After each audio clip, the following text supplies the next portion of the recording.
And so he should be joining us.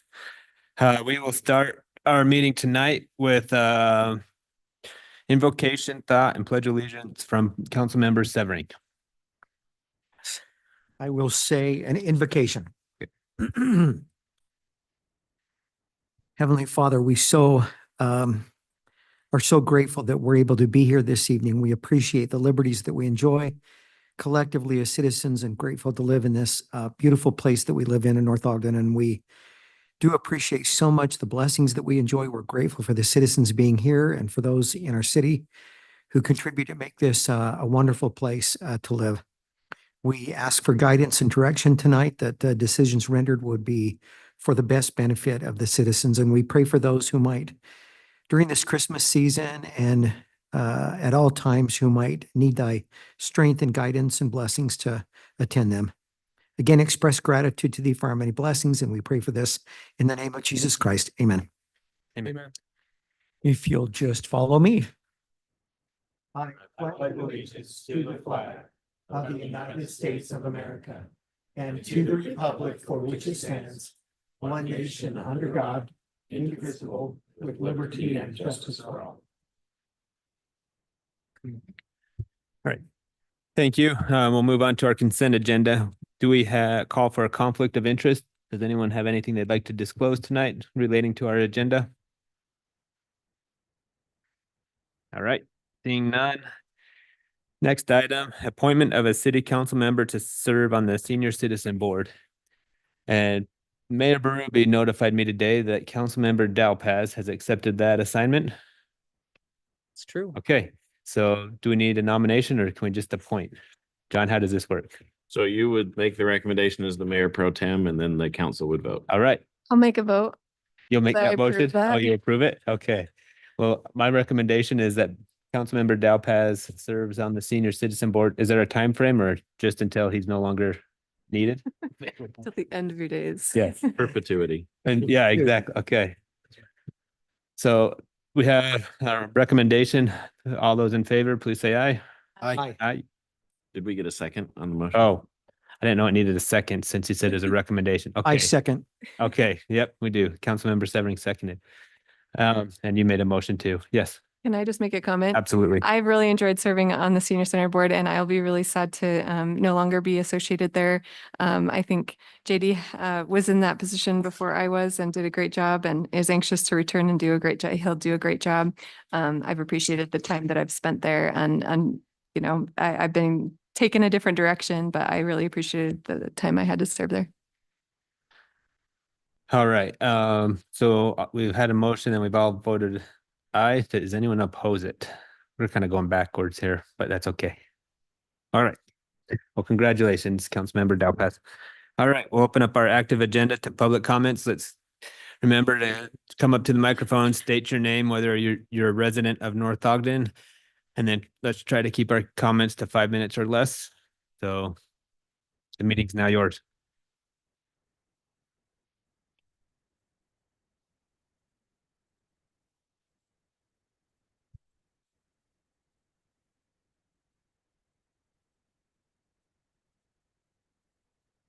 Reed Miller, North Ogden.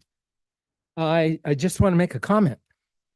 I really appreciated Councilmember Severing's prayer. I think we all love North Ogden and we want North Ogden to be the best. And we do all our part to assist others in the city so that they can feel of this spirit. And also, if there's any needs, hey, we're there to help. Thanks.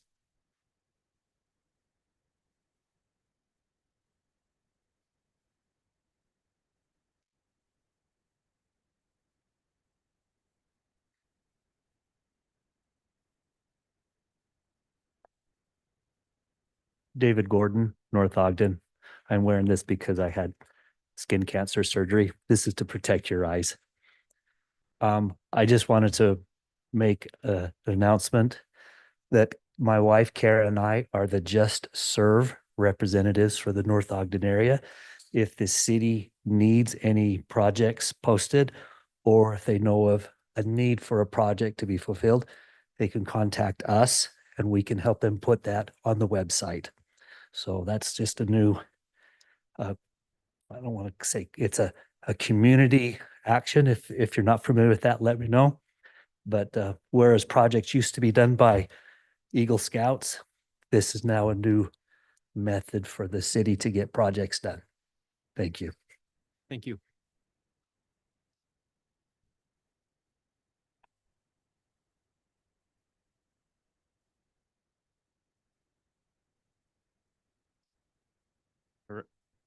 Oh, we do have one comment online. Susan Kilborn. Hello, City Council and North Ogdenites. Hope you guys are all good tonight. I have a question and not sure who to direct it to.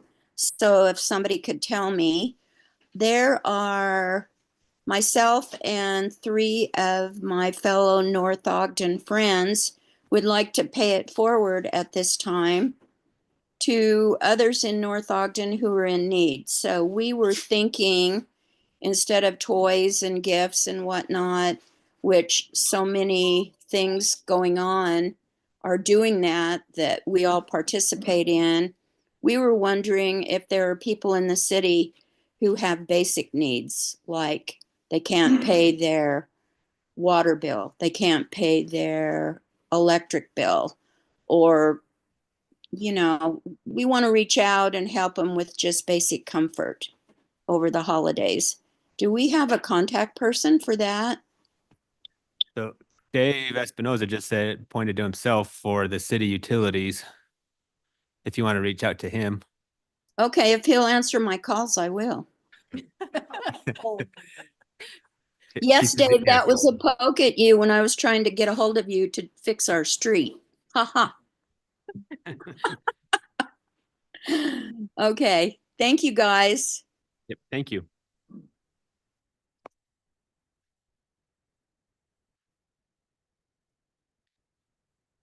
Any other public comments? All right, we'll close public comments and we'll go on to item number 4, discussion and or action to approve the development agreement A19-2024 with West States Companies. And our presenter will be Scott Hess, our Community and Economic Development Director. All right, thank you, council. Did you say that we do or don't have the mayor with us as well? Not right now.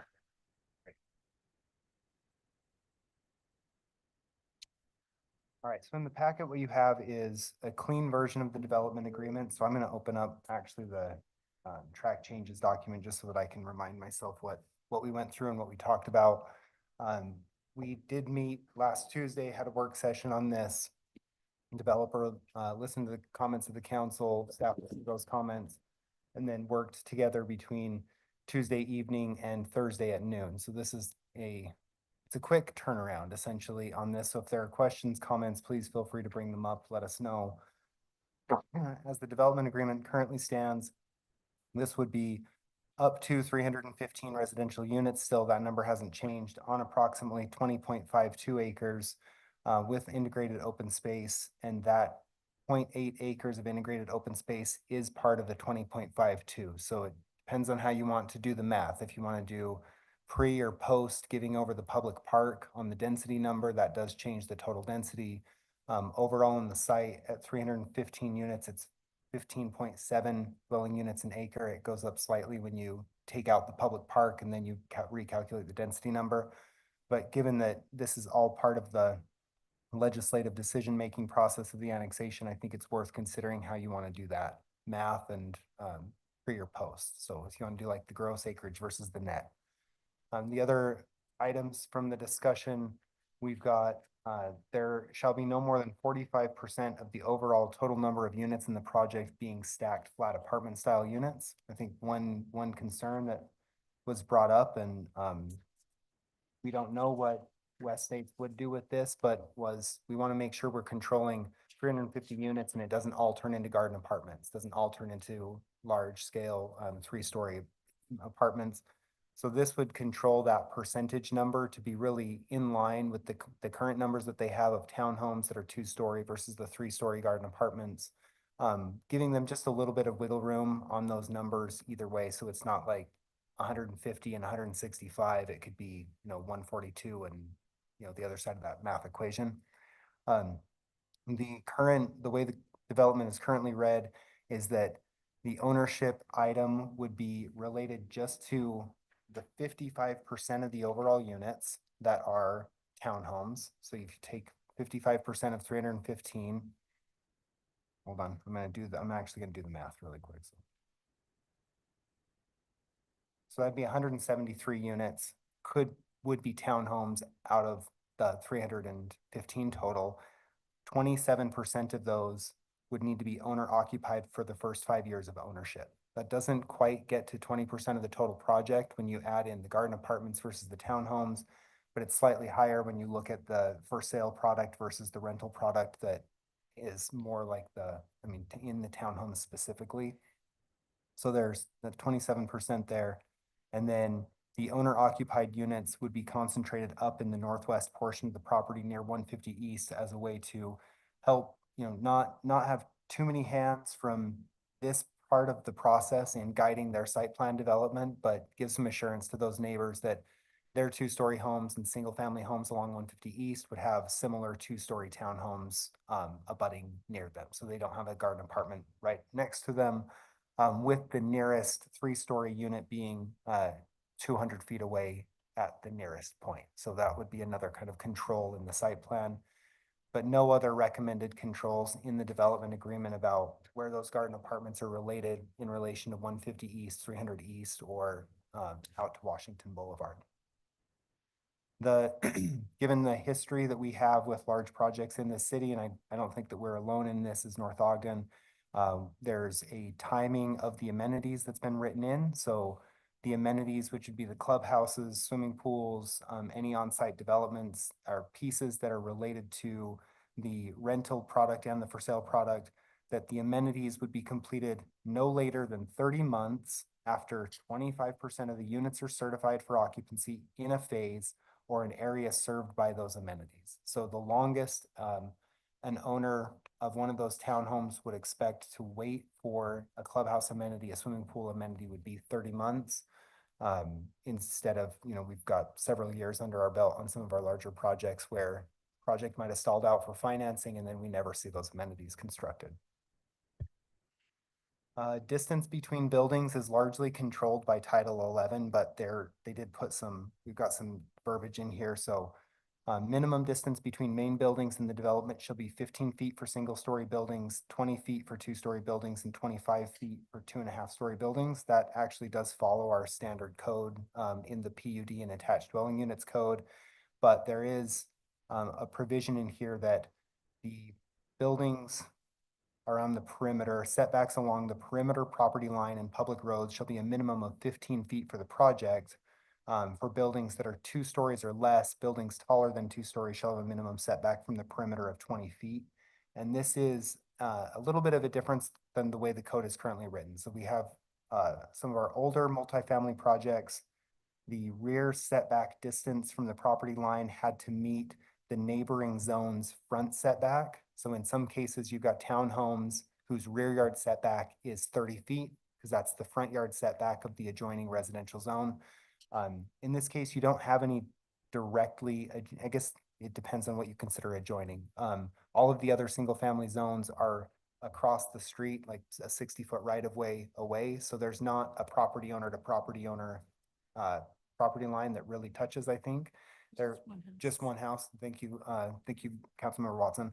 So the closest that would be as close as 15 feet, that building being 2 stories. And we do have a provision in our code that allows for Planning Commission to provide setback reductions for architectural enhancements, pedestrian improvements, alley loaded garages. There's a handful of items that they can get in order to reduce setbacks.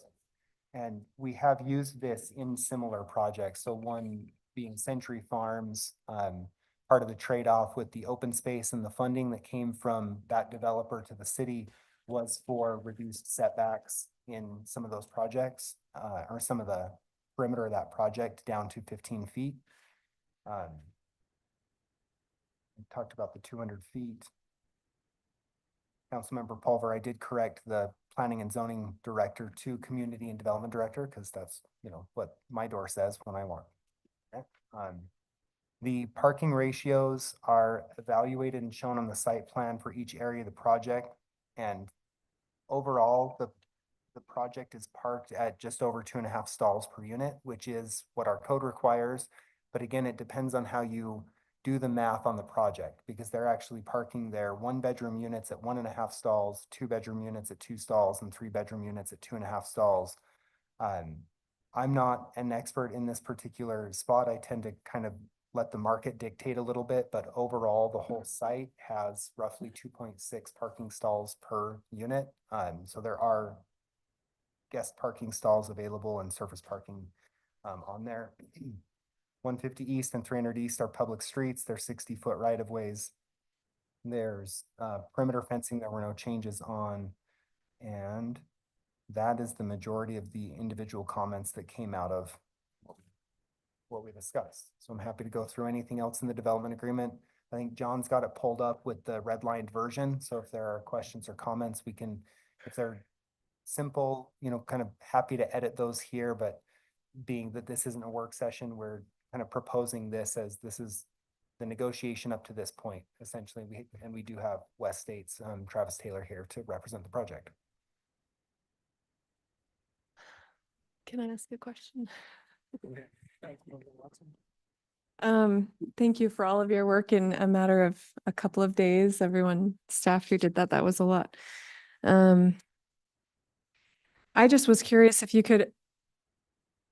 could explain a little bit more about the park idea, because in my mind, from the very beginning when it went to Planning Commission, in my mind, I was like, well, I'd be willing to negotiate to have a higher amount of units if we could have green space like the park, like the general plan had specified. And now it's gotten to the point, ins and outs of all this discussion, that I'm feeling confused, because now it seems like the development is just having the green space they're required to anyway, and they're paying the park impact fees that they would anyway. And what does the city get out of it with the park is my question. So I get it that it's a public park and not a private park. But I guess from the beginning, was hoping for more space to be donated than what's already required for the development. Can you speak to that at all and explain how this happened, or if that's true, what I'm saying? Yeah, the city was involved in several conversations between the developer, the city, surrounding property owners, and the school district. And 150 East is a pretty large physical barrier that we deal with. There isn't a lot of property on the west side of 150 East for the Jay Hill annexation area that allows a real creative use of open space, and that northern area west of 150 East on the Weber School District property is the driest, flattest, most likely place for a school to be constructed. And so we're out of the conversation on a pending open space to that northern section of that detention basin. West State's in their concept plan does show some ball fields on the south side of that Weber State or Weber School District parcel. And that could happen with some creative engineering solutions to dry that part out. I mean, there's some standing water in Mud Creek all the time right now, but it would be, if it were required of West States to put money into that, it would be an offsite improvement, or it would need to be just like a cash bond or a cash infusion into the project itself. So the compromise was for them to look at the open space is central to this project. It is self-parked. That parking takes care of the park. That 0.8 acres being pulled out makes the math on the density 15.97 dwelling units per acre. So they're kind of gaining 1 dwelling unit per acre in exchange for giving us a 0.8 acre developed park. But they would have to do that anyway, right? They Not would have to do that green space anyway. There's a the, certain amount. I still don't totally know, because the concept plan isn't detailed enough to know whether or not you pull out that 0.5 or that 0.80 acres, and then you subtract out the open space from the building footprint and see if that's a 50-50 number. Because right now on the concept plan, the western open space is 40,000 square feet greater than the building footprint, which is 1 acre essentially, 42 560 is an acre. And then the east open space is just about even, 118,000 square feet of building footprint, 122,000 square feet of open space. So it sort of depends on, again, what the, from concept plan to actual development plan, what the math looks like. So isn't green space different than open space though? I'm trying to understand. Yeah, that's the hard part about the concept plan is this doesn't differentiate and I mean, in the short turnaround time, I don't have a refined enough plan to measure everything and say definitively this is 50-50 open space versus footprint without the central park. So the park right now is being used to be calculated in the overall and then would be. I done. guess I was thinking because there isn't, the city isn't paying to own this land. That they're not, the city's not paying to own this land because it counts as his green space. Am I?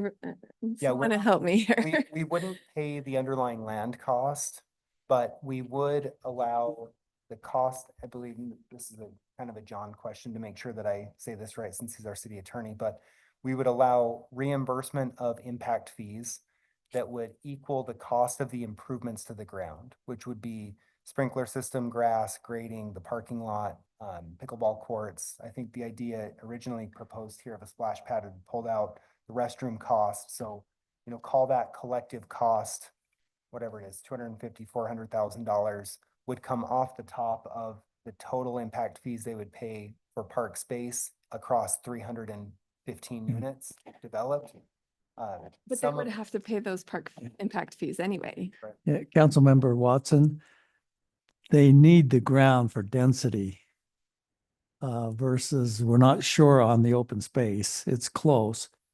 But to get the number of units on the property, they need to have that 0.8 acres. So it's That's what I'm the saying. density, They not need the it open anyway. space. Okay, so I don't know why, but all I'm saying is if they need that 0.8 acres to be there anyway, then what is the city getting out of it? We get it. In the end, we get it. We're getting park space instead of just open, because he could probably actually build units on that. Well, instead but of then having the it open. park impact fees would still come to the city and we could use those park impact fees any way we Correct. want. But we wouldn't have a park there in that location.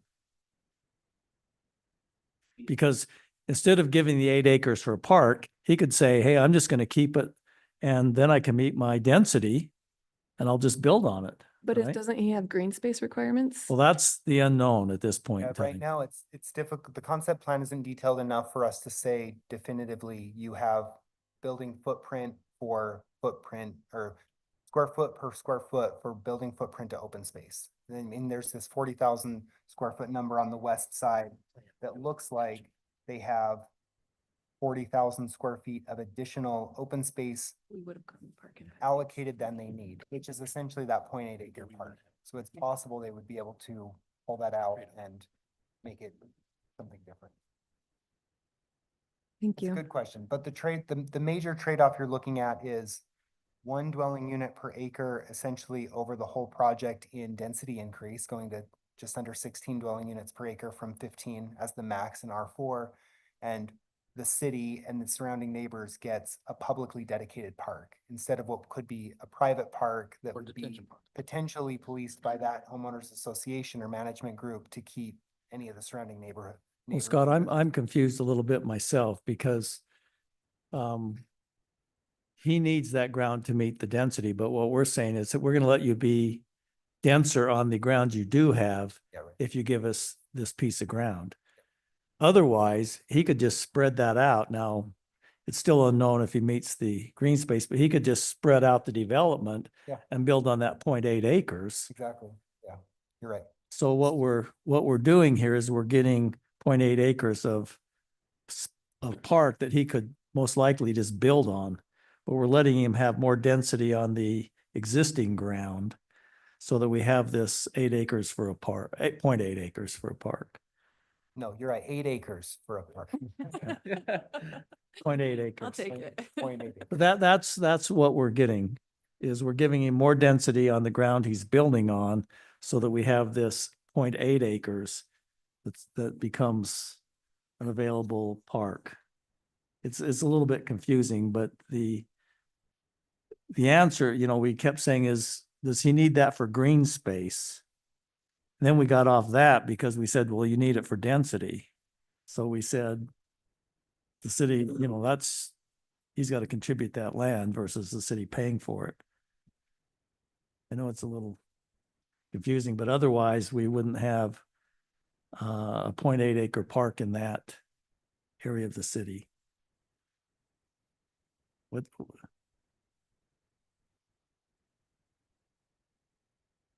Does that not make sense, Councilmember Watson? I see you shaking your head. It doesn't make sense. I always understood that every development has to have a certain amount of green space. I'm not talking about open space where there's not a building, but green space. So if he has to have 0.8 acres of green space mixed somehow in this development, and he chooses to put it all in one, and then he chooses to put it as a public park, I can see how we're getting something out of it because it's public, but he has to pay the park impact fees anyway, and he has to have green, a certain percentage of green. So I'm confused. So I'm sorry. I don't get it. I guess the difference would be if you took the 20.52 acres and you subtracted out 0.8 and then you multiplied that by 15 units an acre, that'd be 295, right? So he could potentially build 295 units and give us that 0.8 acres. And then that math would be what's left over.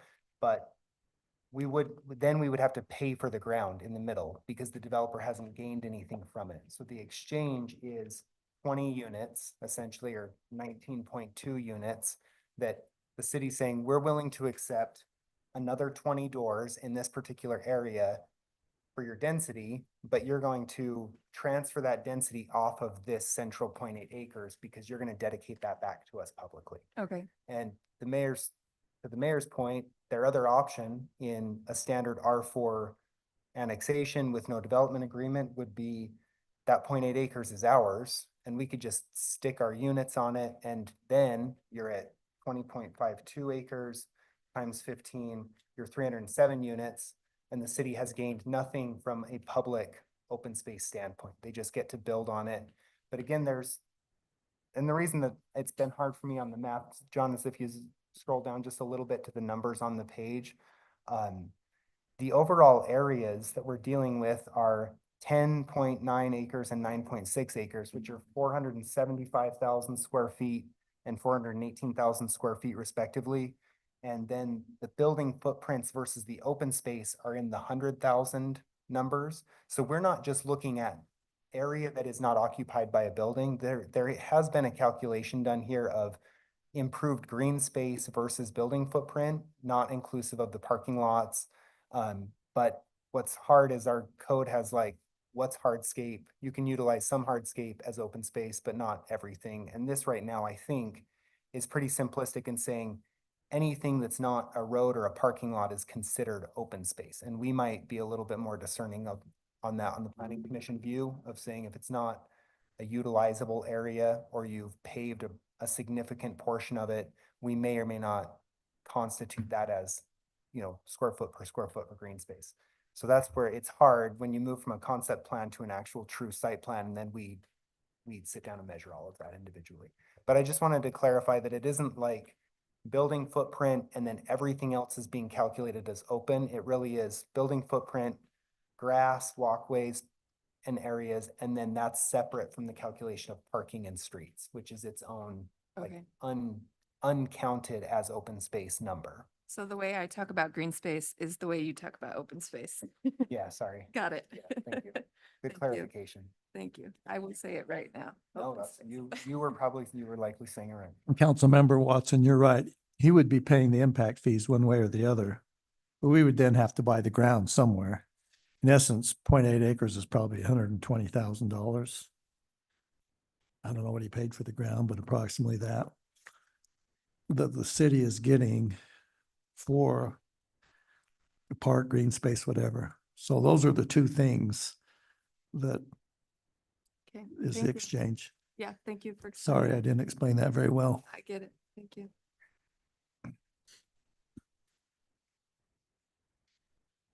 And then that, this is gonna be really this is attorney math. Sorry, John, I'm calling you out as attorney math, but our park impact fee is pretty close to $5,000 per door.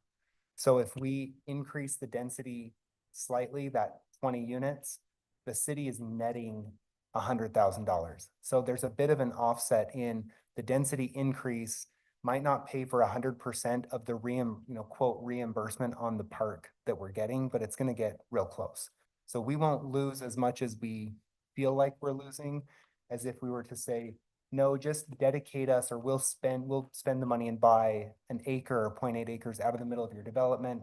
You cut out 20 units because we would have had to spend that money anyways. And then we don't receive it as park impact fees. And park impact fees are eligible to be spent on parks and open space within the city too. So when we collect them from certain areas, sometimes they're spent in the area that they're collected from, and in other times they're pooled and put together and then build amazing parks in other areas of the city.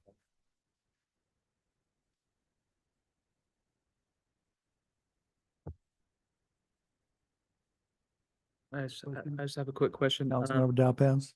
The park, is it the 0.8 acres, is it, I just didn't understand looking at the agreement. Is it official city property? Is it handed over, or is it they own it and it's allowed to be used by the public? No, we would, through the subdivision process, which will clean up all these like disparate property lines, then that's an administrative process through planning commission.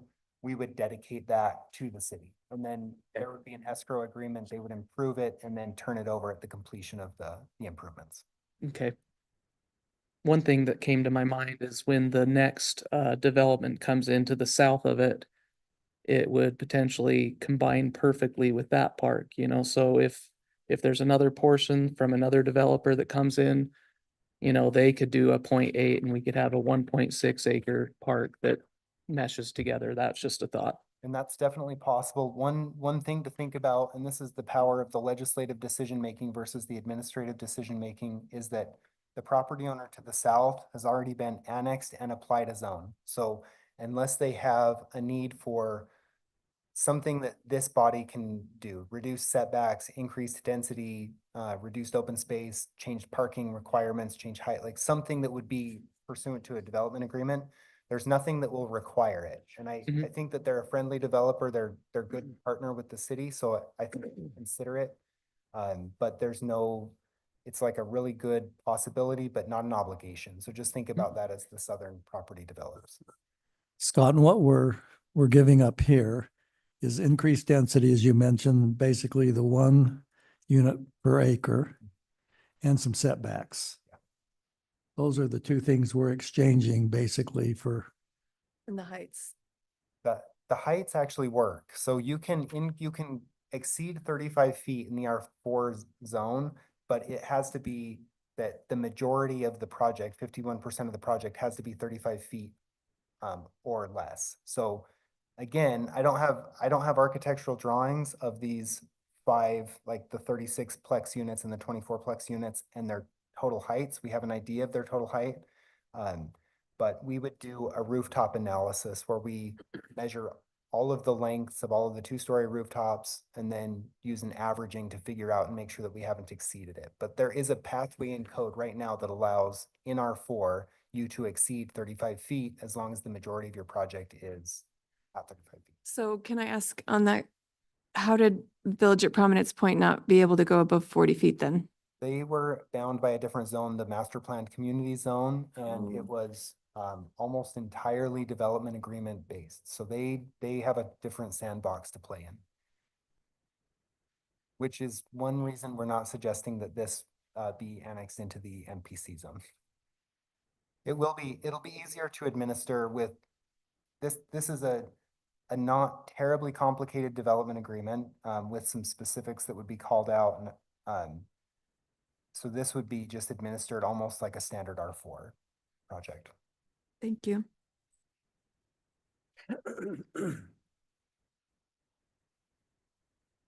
Any other questions?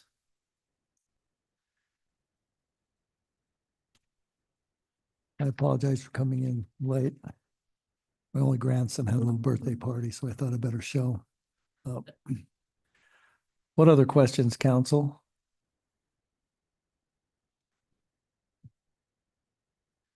And John, I apologize. I couldn't pull this up for some reason.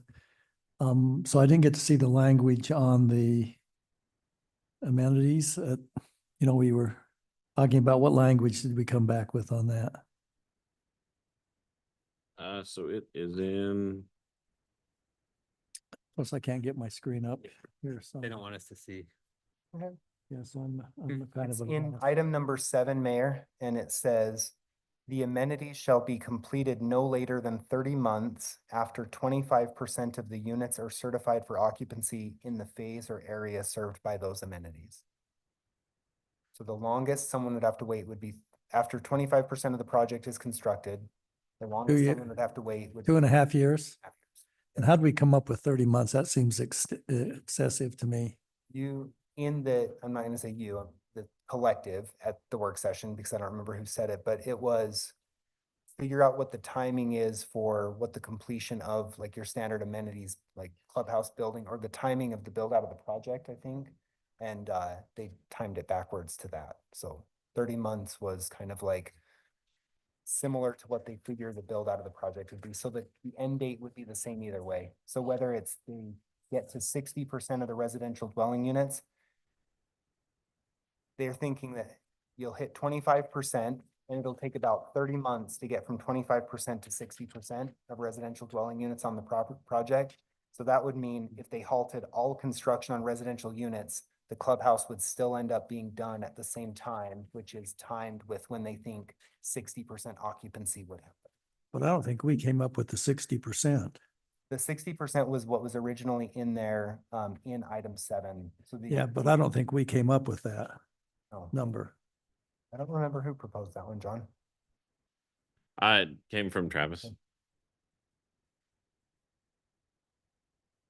Travis, what can we do there? That's excessive to me, 30. So the 60 months, I think it came about with,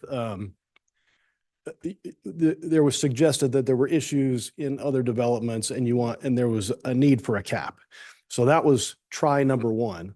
And then this try number 2 was, we like, the message I got was, well, we like that, but we also need something that says, once you start, that you need to time this so that when people are living there, even if you stop and you never make it to 60%, there's a time certain after that we have to be done by. So there's in this agreement, there's 2 layers. There's those 2 layers. So whether 30 months works or not, or the 60% of the way seemed acceptable, but not standalone.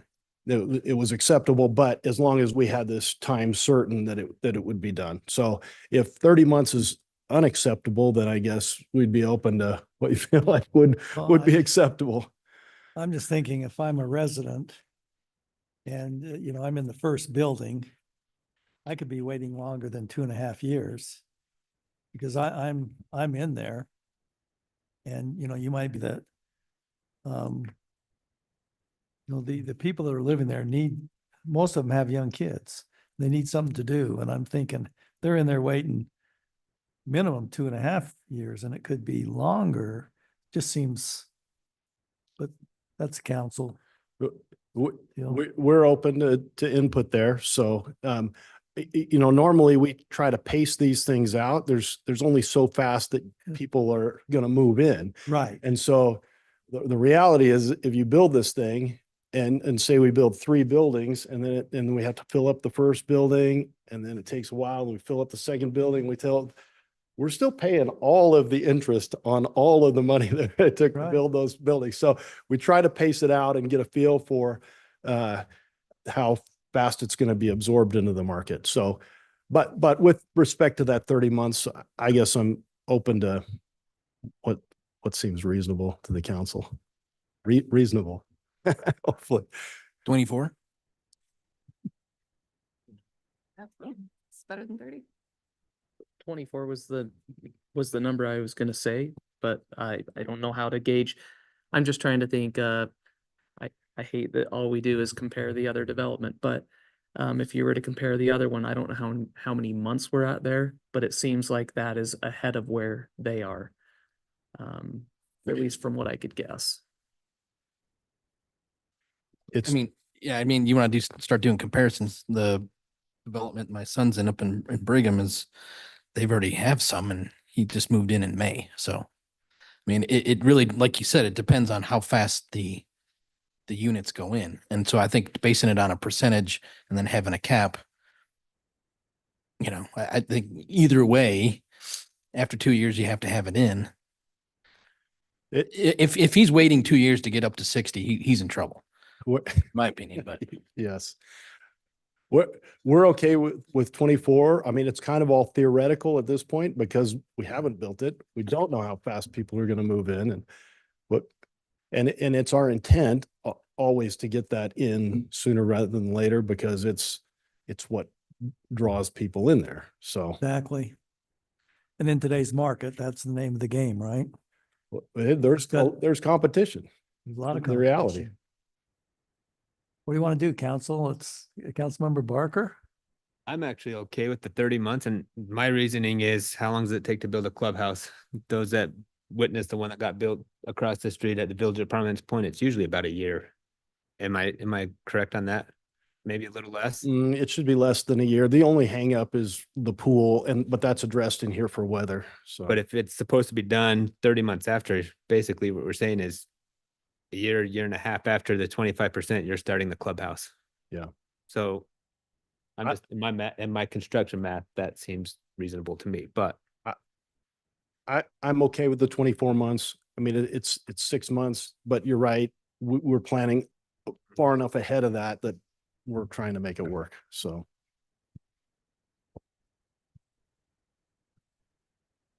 Councilmember Watson, are you raising your hand there? I couldn't quite. Well, I support the change to the 24, but I also was wondering if there was a way that we could have language in there that says the park has to be on the south border so that if by chance we can convince the two southern, there's two that divide this property, neighbors, if we could somehow get a park or green space on their northern border, then they could be associated and walking distance apart.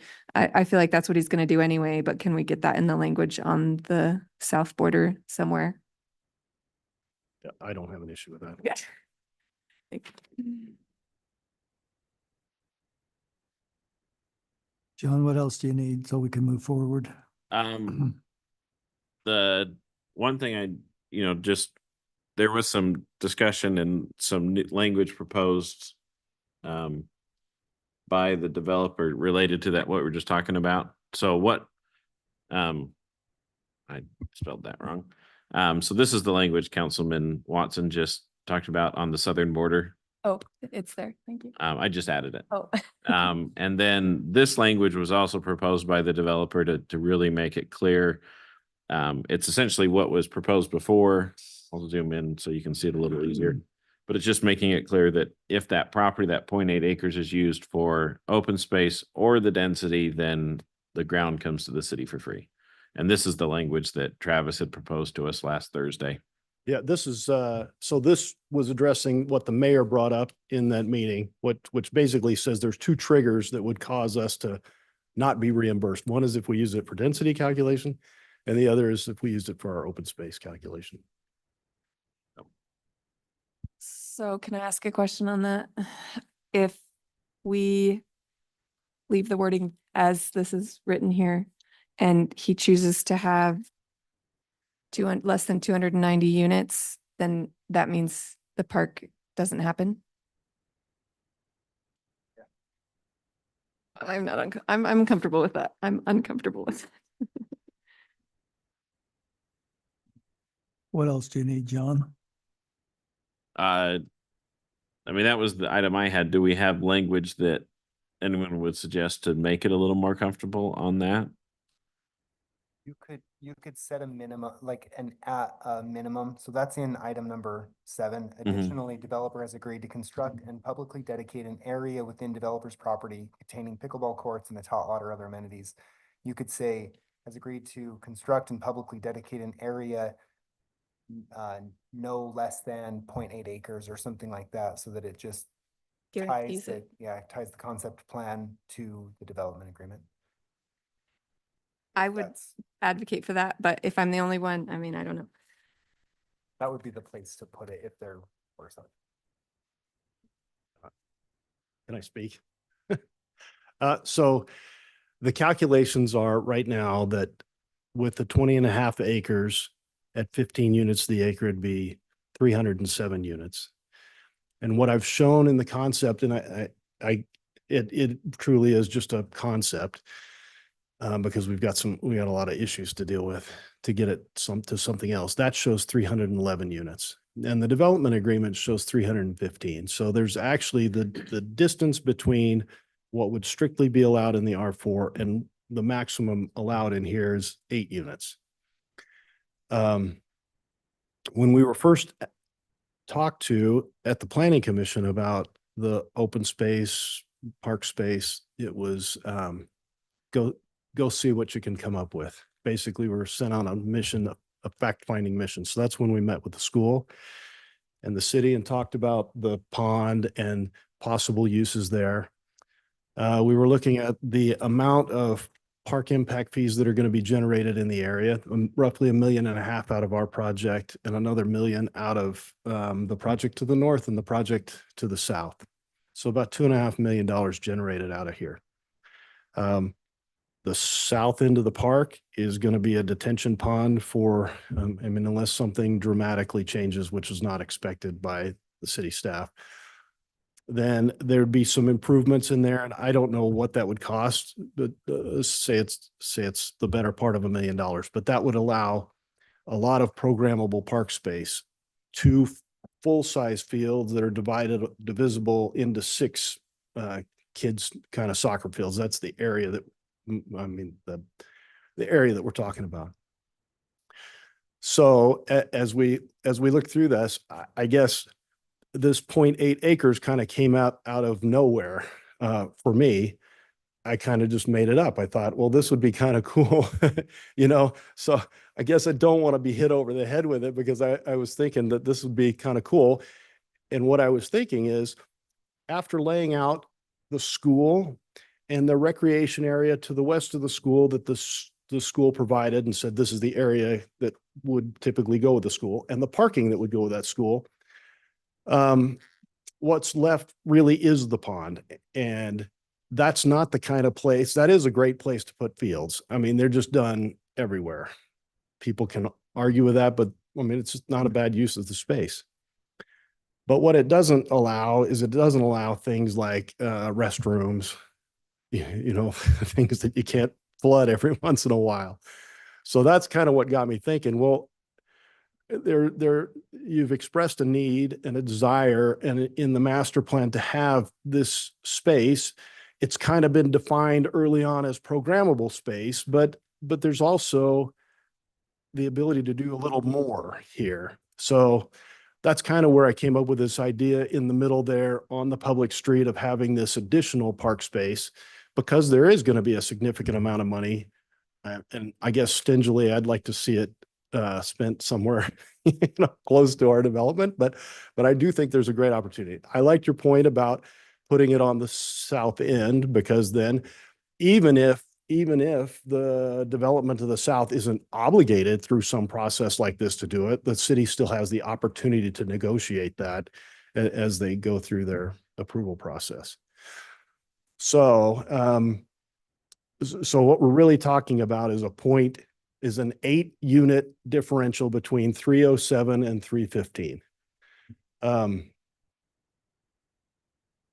So I guess I don't know the solutions. It's certainly our intent to put that sort of number on there. But if the world exploded and we wanted to put 250 units on there or 240 units or whatever, then I guess I'm not sure how to write that in there and hardwire it in, other than to say, I think we've proceeded in good faith to this point and it's our intent to continue. I think we're pretty safe in that scenario because we could just, I mean, the residents would be very happy with 50-ish less units, even if there's not, I don't know. So I don't see that there would be blowback in that situation.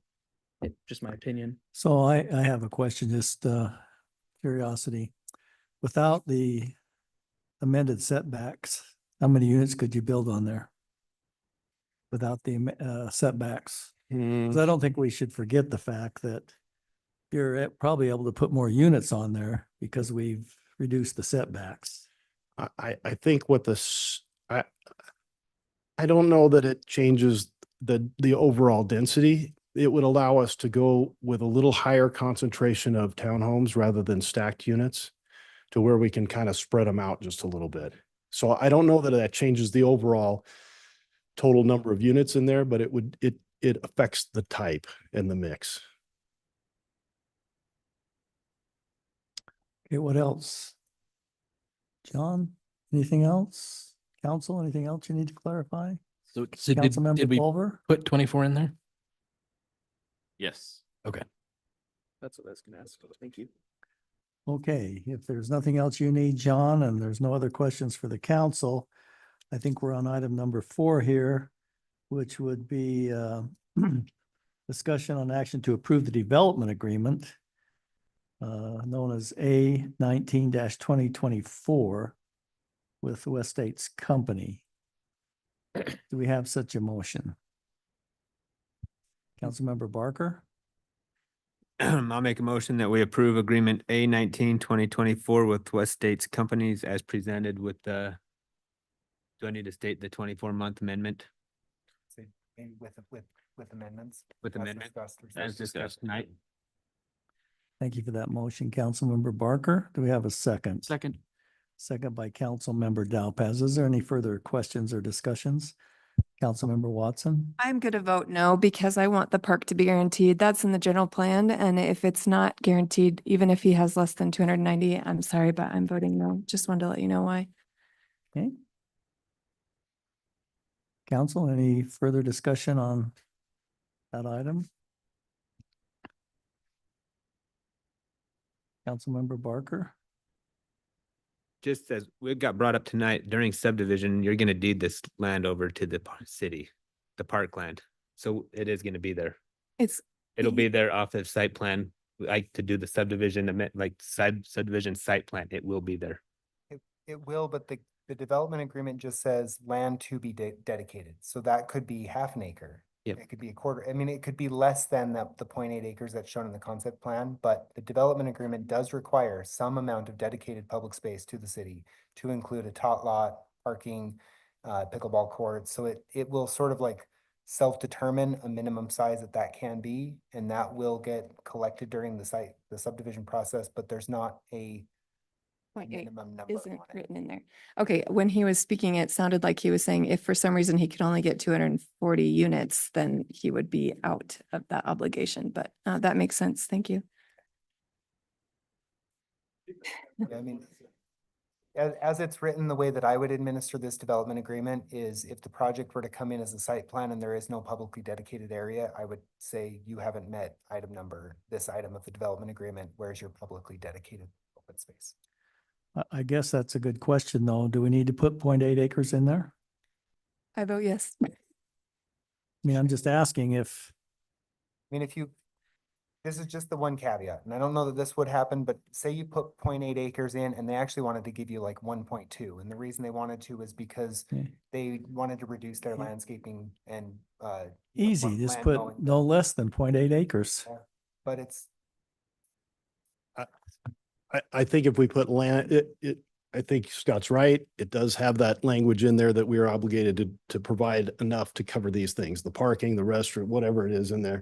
So it would be land sufficient for, I think if we just called it that, I don't know whether it's 0.8 or it's 0.75 or it's, I don't know. I had laid this out, the 0.8 acres with splash pads in mind, kind of spread out. So I think if we were to say land sufficient for, then we can work through that with the site plan.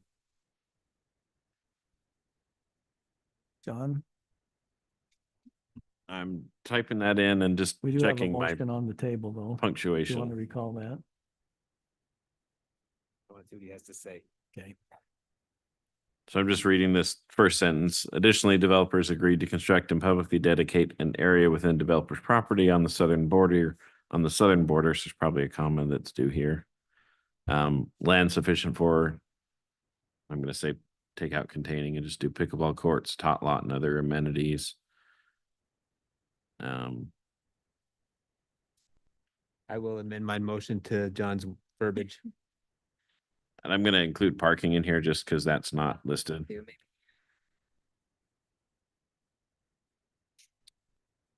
Like that. So now it says pickleball courts, parking, restrooms, and a tot lot or other amenities as determined by city staff. That's my amended motion. Do you still want to second that, Councilmember? Dowd? Second. Okay, we have an amended motion and a second. Any further discussion or questions? All right, Councilmember Barker, I don't know if you outlined the voting. Yeah. Okay, let's start with you, Councilmember Watson. We'll then go to Councilmember Pulver, Councilmember Severing, then swing back to Councilmember Barker and Dowpass. With that amendment, I vote yes. Yes. No. Yes. Yes. Motion passes on a 4-1 vote. Thank you, council. We'll now move on to item number 5, which is the annexation of the 20.5 acres located at approximately 1661 North Washington Boulevard. And Scott, did you have further I'll just, comments you wanted to make on that? yep, I'll just make a comment that this was seen by city council on October 22nd in a regularly scheduled meeting and was wisely recommended to be postponed until a development agreement is agreed upon between the city and the developer. So with that former recommendation, former recommendation to do the development agreement, staff's recommendation tonight is approval of the annexation. I think our city recorder will be really happy to move this one along. It's been several months and was a really, I know it takes time, but this was a good process to iron out a bunch of details as opposed to take the annexation in and then deal with those all on the other end, which can be a much harder part of the process. So What questions do you have for Scott, council? Seeing none, if I'm looking correctly, then I would look for a motion to approve ordinance 2024-20, which is annexing approximately 20.5 acres located at approximately 1661 North Washington Boulevard into the city. Do we have a motion? Mayor, I move that we approve ordinance 2024-20, which is annexing approximately 20.5 acres located at approximately 1661 North Washington Boulevard. Thank you, Councilmember Dowpaz. Do we have a second to that Second. motion? Thank you, Councilmember Pulver. Any questions or further discussion? Seeing none, we'll go with our voting as previously outlined. Councilmember Watson, Yes. Councilmember Pulver, Yes. Councilmember Severing. I want to clarify that I'm saying yes, only because not because I'm totally in favor of the development, but because I know that the county wants us to annex all of the islands into the city. So with that, I will say yes. Thank you, Councilmember Severing. Councilmember Barker, Yes. Councilmember Dowpaz. Yes. Motion to annex the city according to ordinance into the city, the ground is referenced, is passed unanimously. Thank you very much. Thank you. You don't want to stay, Travis? I mean, this is exciting stuff. I can't believe that you've got better things to do. Last night, I was at the Mesa, Arizona City Council meeting. Oh, wow. It's- Oh, well, go get some rest Two in a then. row. yeah, Get two some nights in a rest. row. I'm sorry. They're great. Okay, thank you. Have a good evening. Okay, we're on item number 6, which is a discussion or action on the RDA grant program applications. Scott, I believe you're going to address that item on our agenda. Thank no, you. if you miss enough meetings, they just stack all your agenda items right back to back. So you're here. Again, this is an outcome and some changes from the work session regarding the RDA grant program with the remainder of funds that we have that were not previously allocated to city projects. I've, since the discussion, have spoken with each of the applicants. We have several applications that were recommended for a no vote, which was based on a number of reasons. There were some that, you know, the city didn't see an economic benefit, or it was a reimbursement of a project that was completed prior, or you had applicants who had 2 applications and one was a priority. So what we're looking at is 7 applications remaining. John has corrected one of the numbers that Councilmember Pulver pointed out to us in the remaining funds in a North Ogden City project at Bicentennial Park. So we're, with the money that we had left to allocate and with the money that we've allocated to the other projects, we're at $1.3 million of allocated monies, which is about 78 or $80,000 over allocated. This is doing all of the projects that are being recommended yes are a dollar for dollar match. So with a maximum that we would give of $150,000. And there weren't any of the applicants in the RDA program that I called and spoke to, any of the business owners in North Ogden who were willing to turn down $150,000 for them to put in their own $150,000. So there's a lot of skin in the game from each of these applicants, with several of these projects not getting to that level. So there's a project for $134,000 total, for instance. So that'd be 67 and 67. And they are, you know, real excited with receiving 50% of their project cost from the city through the RDA in doing that project.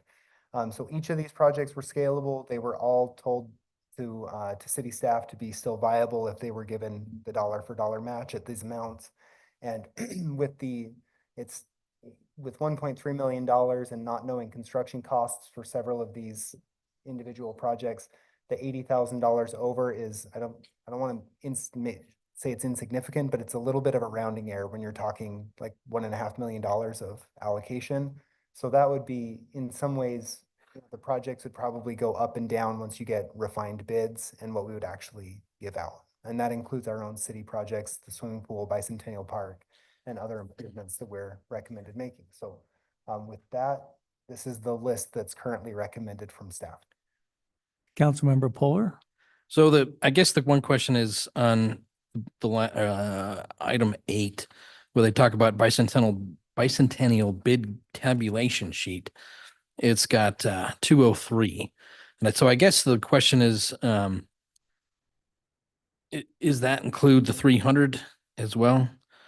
And if it does, then we need to recalculate that it's not 56, it'd be even less. So it was moved from 203 up to 266. Because in the original budget for RDA, it was 210. Right. And it was moved to 266. The idea being that we could then outsource it as opposed to take up our staff's time. At the 210, that was us doing all the work ourselves and just looking at all the projects. We were running low on the ability for staff to maintain everything and do this. So that's doing it ourselves. The Dave sheet. The 210 is doing it ourselves. Yeah. But what about the 203? I don't know where the $7,000 difference went. That might just be the inflation from the estimate last year to now. Well, all right. Okay. So I guess, and then the other statement would be if we're over allocated, then we need to back off the 2 round numbers that we pulled out of the air. Maybe just take 50% from each one to cover, because that's what you need, right? You need a decision of where that 78 comes from. Yes. Well, what we need to do is we need to allocate all of the remaining RDA funds before the end of the year. Correct. What happens with the overage is a budget question for you in the future. Because it either could be that these projects come in less expensive, or we slim these projects down, so we give out less money, meeting that 78,000, or next year you have one capital project that's reallocated in order to make up the difference in the city project. So you can decide now what you do and allocate only the remainder of the funds. And then we might still have a cost overrun given costs and inflation next year. Yeah, to me, I thought it was we had decided that anything over or under would plus or minus the North Shore thing. And I think that's, just looking at it, item again that we're going to talk about later, it does look that we need 300 just to get to what we need. But well, and to your request, council, I think you, Councilmember Pulver, asked, I mean, this is a dynamic sheet. So if we say, this is just 200, instead, then now we're 26,000 surplus. So you can talk about each line and make those adjustments to try and balance it. Or as you're suggesting, say, hey, the first two items, that's where we want to take it. It's totally up to the council. That would be my recommendation. Any other? The first two items being the city projects, right? So the applicants would receive a guaranteed amount of money. Is that the recommendation? Correct, because the pool was kind of the ebb and flow or whatever, would take more or take less. Thank you. Councilmember Barker, you have a comment? In our packet on the spreadsheet, there's a note off to the right. Is it supposed to be there? No, sorry. Okay.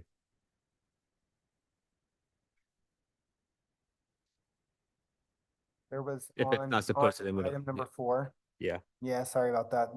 These were notes as I was making. The comment there, and that's not the best way Take it it. should be said, Take it with- is there were discussions about if we give this money for landscaping, should we talk about the additional building that's been talked about in the site planning process for a number of years? And right now, that's not being included. So it's not like we're not requiring the applicant of that particular project of line item number 4 to build the additional building. If we give them this money, this would be their landscaping and haul off costs for a number of things. Yeah, thank you for saying that. I have a question. I thought that the council had said they wanted to allocate some money to the development. Has that already been netted out? And also to establish a larger, also establish a larger fund balance in the aquatic center, so we don't end up coming out of general fund with that. Is that already netted out of the amount available? That's So- one, yeah. As opposed to netting it out, it's included in the total. So the first two lines, one is the RDA money to the pool that you were just talking about. And the other one is the RDA, and I called it economic development. That's to incentivize I business. just can't see because I can't get my Yeah. screen on here and I can't see that far. Our screen's not working. Yeah. How do we get IT? So yeah, it's the first two lines. And those are the ones that Councilmember Pulver suggested that we take essentially $36,000 out of each to make it balanced to the budgeted number that was included in the budget for RDA Is projects. there some reason why this isn't working, John? We swapped them yesterday during court. Let me see if we can. Because I can't see that far. You want my, get that. oh, these are close. Can I ask a question while they're doing that? Yeah, go ahead, Council. So maybe you were just saying this and I just didn't catch it, but if a project comes in higher than their bid, significantly higher than their bid, are we obligated to stay at the 50%? So we're obligated at what we have here We in, would be obligated at the maximum amount listed on this sheet, which is Okay. based on their current bid. So that's Okay. either the $150,000 and they've got to come up with 150, and then their project is just whatever, it could cost $400,000. They have to come up with everything else. But if we've said in here, we're going to give $67,000 to this project, then we will give that $67,000 once they show receipts of an expense of $67,000, basically. So we'll do it on a reimbursable type of basis. okay. And just to confirm, part of this process was you called each of these individuals that are still in the running and you had a conversation with, there was agreements kind of set in that format, right? Okay. I just wanted to make sure that, for some reason, some of these didn't get hit or something. So it's great that you were able to be in contact with all of them. There were a couple of questions brought up last time as well that I feel like you were gonna research. One of them I remember was the parking at Big O, and I don't remember what the other question was. We had taken notes next to on the spreadsheet, next to a couple of them. It's fine if I don't remember, you don't remember, it's fine. But I was curious about the Big O tires. So the questions were, Big O Tires is there a way to help correct the street parking issue as a part of helping contribute towards this? Northern Ice, we already talked about that one. Where did we want to put a timeline on an additional building that they've already have a concept for? And then, this one, we do need to confirm this one, and I don't know where it stands. Jones Shirts, where did that land? Because That's one I haven't heard back from, but it would be the building, the business owners would have to come up with the match. So that's one project that's floating there that could potentially if it didn't happen, or be scaled back, because the business owners would be up for the match. Because Dave Meets, the building owner, has another project in here that he has prioritized as his #1 project, which is parking, landscaping, and some signage improvements. The other points were that this money for the Big O parking lot, and they've been working on their site plan, buys them time with the city, but it doesn't solve 100% of their parking problem. And that's the majority of those questions. Okay, so Big O's parking scenario slightly improves with what they're going to do. Is there an approximation of how many spaces are added? We have the applicant in the room with us. Council, would you like to hear from the applicant? I would allow. Okay.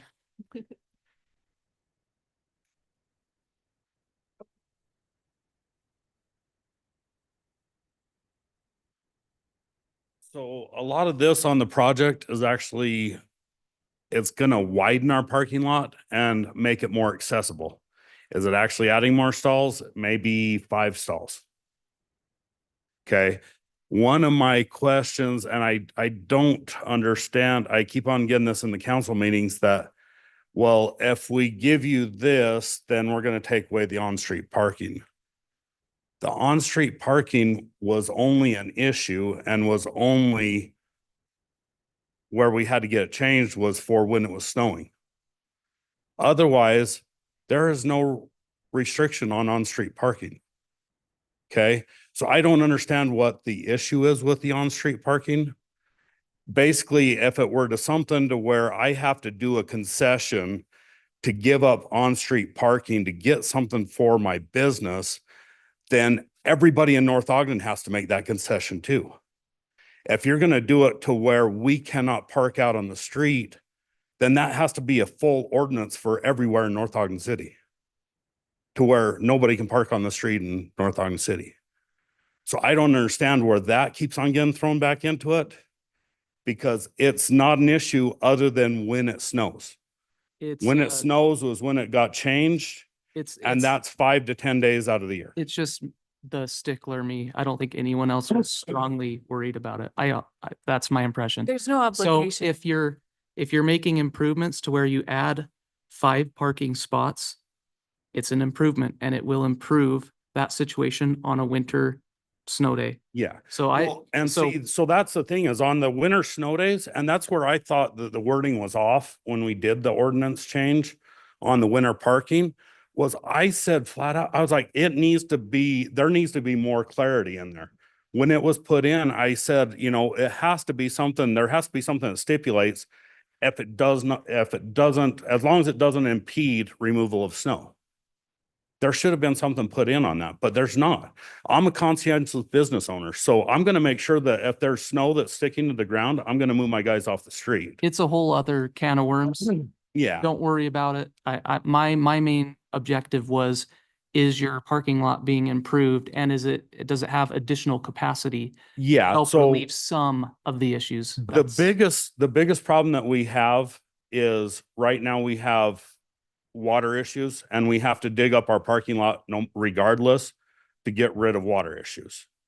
So I was trying to push more to get more parking out of it along with that. Mhm. So yeah, we're opening up our engineering plan. I mean, we're getting rid of a lot of the detention ponds. We're redoing the detention ponds. Part of this on the RDA that we're putting in for was actually a storm track underground drainage system, which we found out that we have enough storm drains and everything that we don't have to do that. So we can alleviate some of that. So we're probably not going to be at the 200,000 once we go back into it. But yeah, this is definitely going to help us on parking. I mean, we're going to be able to stack more vehicles there, but as far as looking at a actual stall to stall, you're not going to see it, because it's just going to be opening up a field to where we have a lot of space that we can push cars in the background. Mr. Westbrook, there's always been discussions about this, and I think it's in the best interest of your business personally. You've got new competition coming not too far away. Yeah. And really, you're on an undersized lot. Yeah. I mean, that's the bottom line. You're on an undersized lot. But it seems like to me, you're taking up numerous parking spots that could be used with semi-permanent stuff, storage bins, a trailer, those things. Is there any in this plan to open that up? I mean, The only trailer that's there is for our junk tires. Junk tires have to be hauled out of there one way or the Right. other, and that semi-trailer is how we get those out of there. When the North Ogden City does their spring cleanup and brings us 500 tires, that's where they're going, is in those trailers to go back. it just seems like there is parking spots being taken up with things other than parking.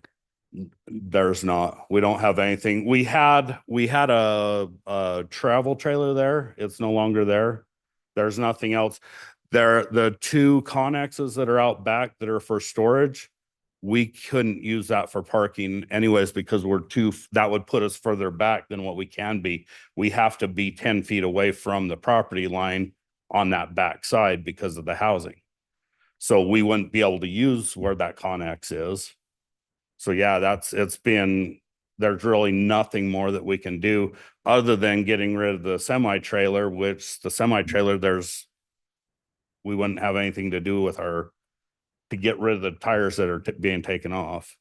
Let's recall, there's been discussions about making sure we're opening that up as much as we can, Yeah. because it is congested and your drive lane there is. Yeah, and that was another thing that we were trying. I've talked with a couple of the city council members. I've talked with the mayor about trying to open up the drive corridor just to make it easier and more accessible to get through there.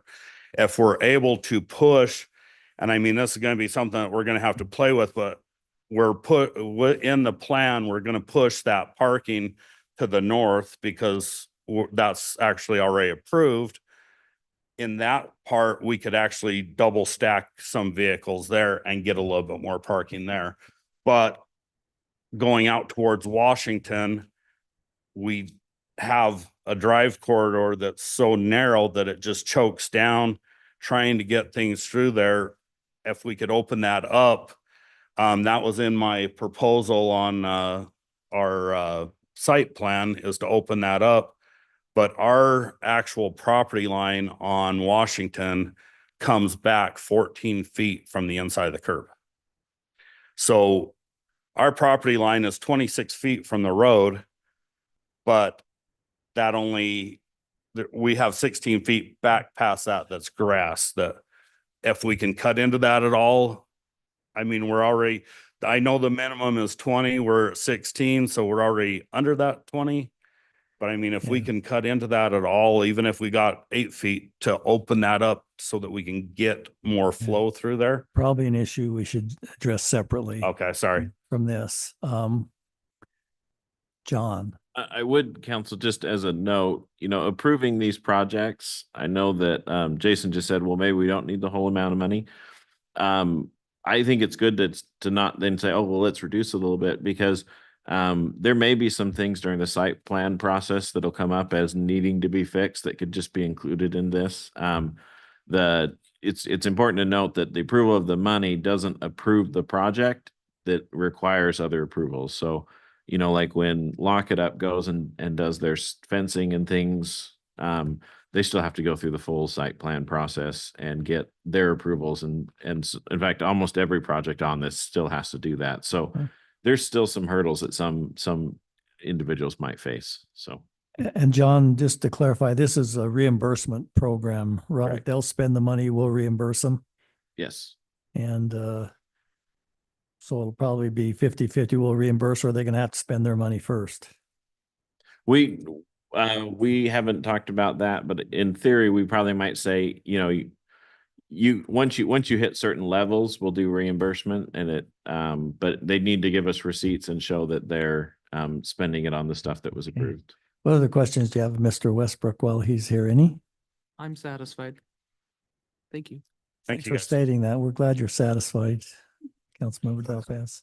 Thank you very much. Councilmember Watson. I was just going to say, I was curious as well about what relief that parking change would happen. And because partially, not because you know, you have anything coming towards you that you're obligated to change.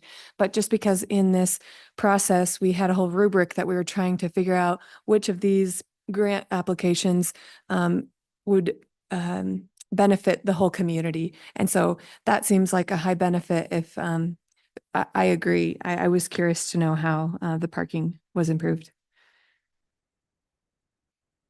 Okay, anything else? All right, then I think Scott is looking for a motion to approve the projects here, probably conditional with the one that has, to me, if they haven't got back to us, they probably ought to be taken off the list, myself, if they're not that interested.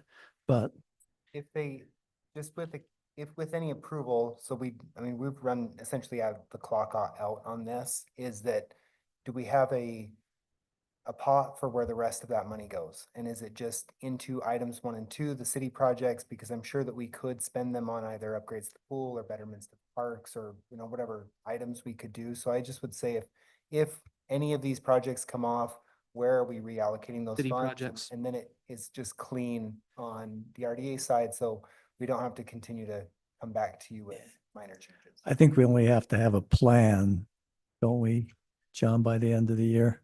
Yeah, And I it can be really, adjusted. I mean, and I really like Scott's suggestion, since we took the 74 out, then now that could be the first play the money goes back if it's available. yeah. I- That can be adjusted. Yeah, I thought that Jones shirt one was completely off the table, but I don't know. I thought it could be completely off of the list because of what we had heard, but it's okay to keep it on there, and then worst case scenario, if they get back to us in it, then we can do it. Okay, Councilmember Barker, did you? I'll make a motion, but just curious on the reallocation of excess funds. How do you want to disperse them before I make my motion? Well, you mean, Well, Scott said into item 1 and 2, which is aquatic center and future development. Do we want to? If you specify that in your motion, then that would give us enough, Okay. with an understanding that since the council controls the budget on those will come back as a budget amendment through a different process before they're spent. So All right. there's an extra protection there for that. Well, then I will make a motion that we approve the RDA grant program applications as presented, with the caveat that any unallocated funds that are not spent come back into North Ogden City projects, aquatic center, and future development. can I just ask a question before we get a second on this? Is this a recommendation to the RDA, John? Aren't they the ones that have to do final approval of the spending of this money? So they technically already did by establishing the program. And so this is just identifying the projects. In an ideal world, it wouldn't hurt to put it on an RDA agenda in January to just finalize it just as a consent item if you'd like. But Just it's not wanted vital. just curious. I That's why we second have that. second by Councilmember Severing. Is there any other questions, Councilmember Pulver? When he was saying the motion, I guess the one thing I was thinking is the fact that really number 2 is an incentive for development south of Leeds. And I guess to me, I think which is good, but I think a set amount, I think is what we kind of agreed to. And I think more looking at what we need to do on the pool, I think anything should go into number 1. So, I mean, I wouldn't reallocate it to both. I would just reallocate it to the pool. I think Councilmember Dalpraz brought this up, the right turn lane. I think John said that could come out of RDA money, so. The development we talked about this morning, The- earlier. the Felt like this morning. right-hand turn on Okay. 2600 and Washington Boulevard. Oh, okay, yeah. I thought you brought that up. Coming south on Washington, turning on to 2700 north. Okay, yes. That So- could be something. I would rather keep it flexible, because then whatever needs start shifting or arise, we will all make a decision together. It's not like something is going to get snuck in here. It's going to be discussed again. All right, so we have a motion and a second. Any, I don't think the way it was said was kind of wishy-washy, because we don't that wasn't the two. That's why I asked for a percentage and we said, just put it in a two. Could you repeat the motion, just so we're all on the same line? Absolutely. Ryan can repeat it for me, right? I said, I approve the RDA grant application as presented with the caveat that any unused funds get reallocated to the city projects, the aquatic center and the future development. And I seconded that. And We what, didn't have any percentage either way as to what. Nope. 50/50 or whatever, just. because we don't know what the Discuss excess it when they is. come back. What the excess is going to be. Okay, we have a motion and a second. Hold up. We've had discussion. Any further discussion? That'll hold up legally. I mean, I guess I'm just worried that it was enough that, is it enough? If it's enough, then I'll shut up. I think it gives flexibility. Okay. And it will come back to the group for final decision. So I think that's the. As long as strategy it now. covers us, I think, yeah, that's fine. Yeah, I think that's good. Okay, any Blame the other mayor. discussion? Blame the mayor. All right, we have a motion and a second. All in favor, please say aye. Aye. Aye. Any opposed? The motion passes unanimously. Okay, now we're going to hear from Ryan Santoro. She's going to talk to us about ordinance 2024-21, which is adopting the 2025 public meeting schedule. Exactly. Mayor, you could have just done the presentation for me. That's exactly what I was going to say. This is just what we do every year on the document that I attached to the packet. You'll see that I made a few adjustments. Some of the commissions that we're no longer having anymore have been decommissioned and taken off of the form.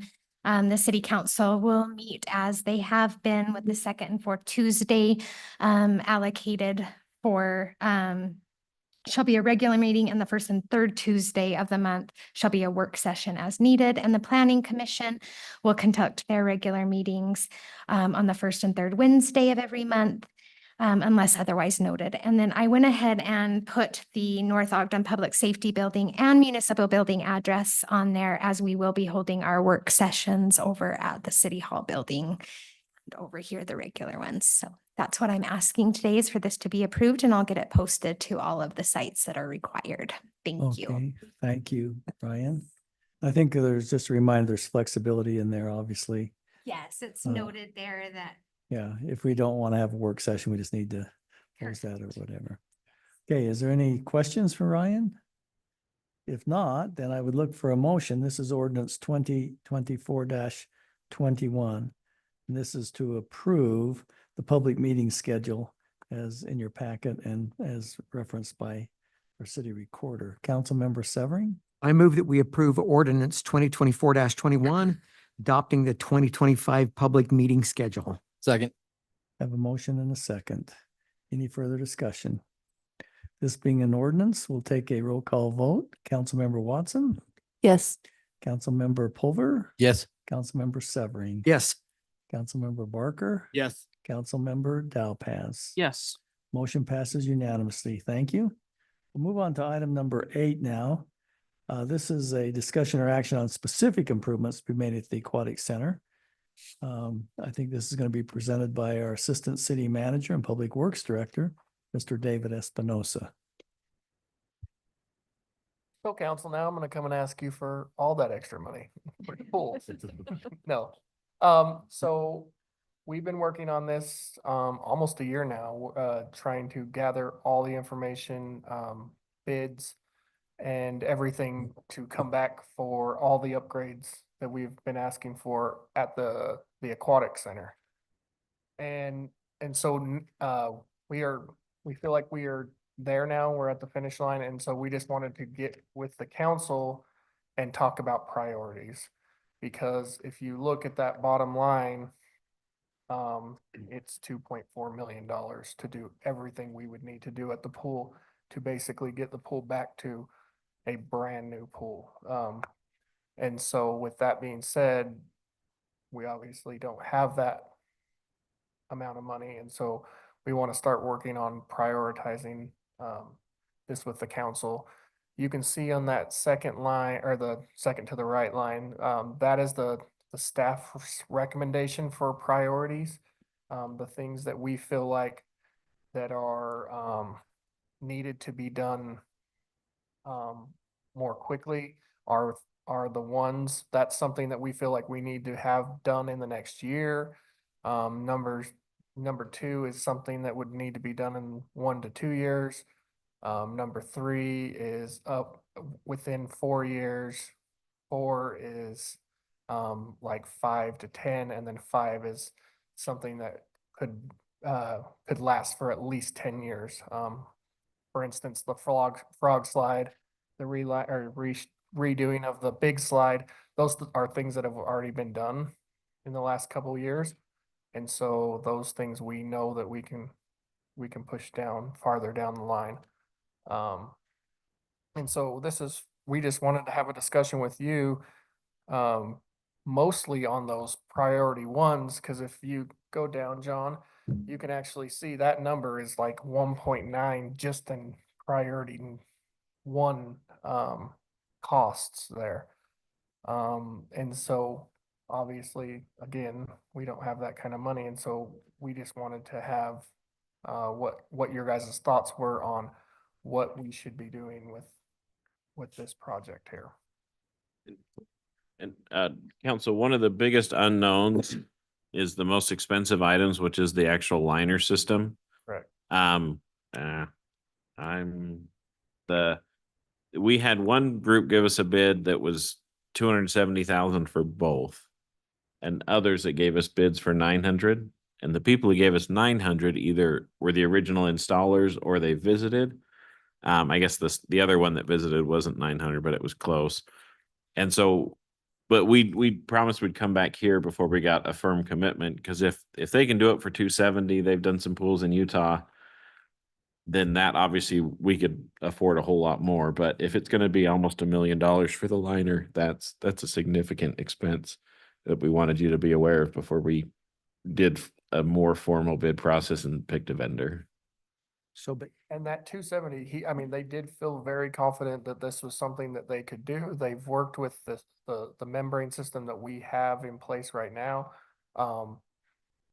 And so it was just one of those things, but they didn't actually come out on site. So like, we don't know if some of their bidding would change once they actually came out and did a formal bid for us. And so, yeah, John's exactly right. And in those ones, and then to show you, which we don't even have the cost up there, the pool cover for the leisure pool, we can't even get a bid on that until we decide on a playground, because the playground is what dictates how we cut out that pool cover, right? And so there's just a few of those things like that we can't even get cost for until we actually make a couple decisions and and determine what direction we're going to go in. So Dave, I just have a curiosity question. Obviously, these are things that need to be done to make it viable. Where's the money going to come from if we don't have it now? Because it doesn't generate enough for fund balance to do this. So I'm looking at the long-term viability of this. Correct. So there are a few things like, for instance, to give you an idea, the boilers, right? They're at $190,000. We have 2 of them there. We could buy one instead of both of them. The 2 of them have lasted for 20 years. We've had very little problems with the 2. So we could do 1 instead of 2 of those. The same way with the pumps and the motors. A lot of those you've got main and then secondary. We could go and say, hey, we're going to go change out all these mains and plan a different program to how we're going to do the secondary ones, by using some of the pumps that are in place as secondaries. But you're 100% right, Mayor, that we aren't building a fund balance, there. So it's one of those hard questions. It's like, where are we going to come up with that? Well, and Dave, $2 million? you know, I appreciate that, but I think I know you well enough. You're asking for things that are needed, Correct. not that are wanted. Correct. And yeah, we can shave this off and, you know, get down the road a couple. All we're doing is pushing this down to some future council and citizens.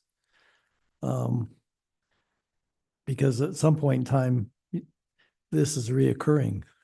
Yes, sir. I mean, so I guess my question is this a list of needs or wants? No, this is definitely needs. This is something that we feel like to keep the pool viable and running the way it's supposed to, these are the things we need to do.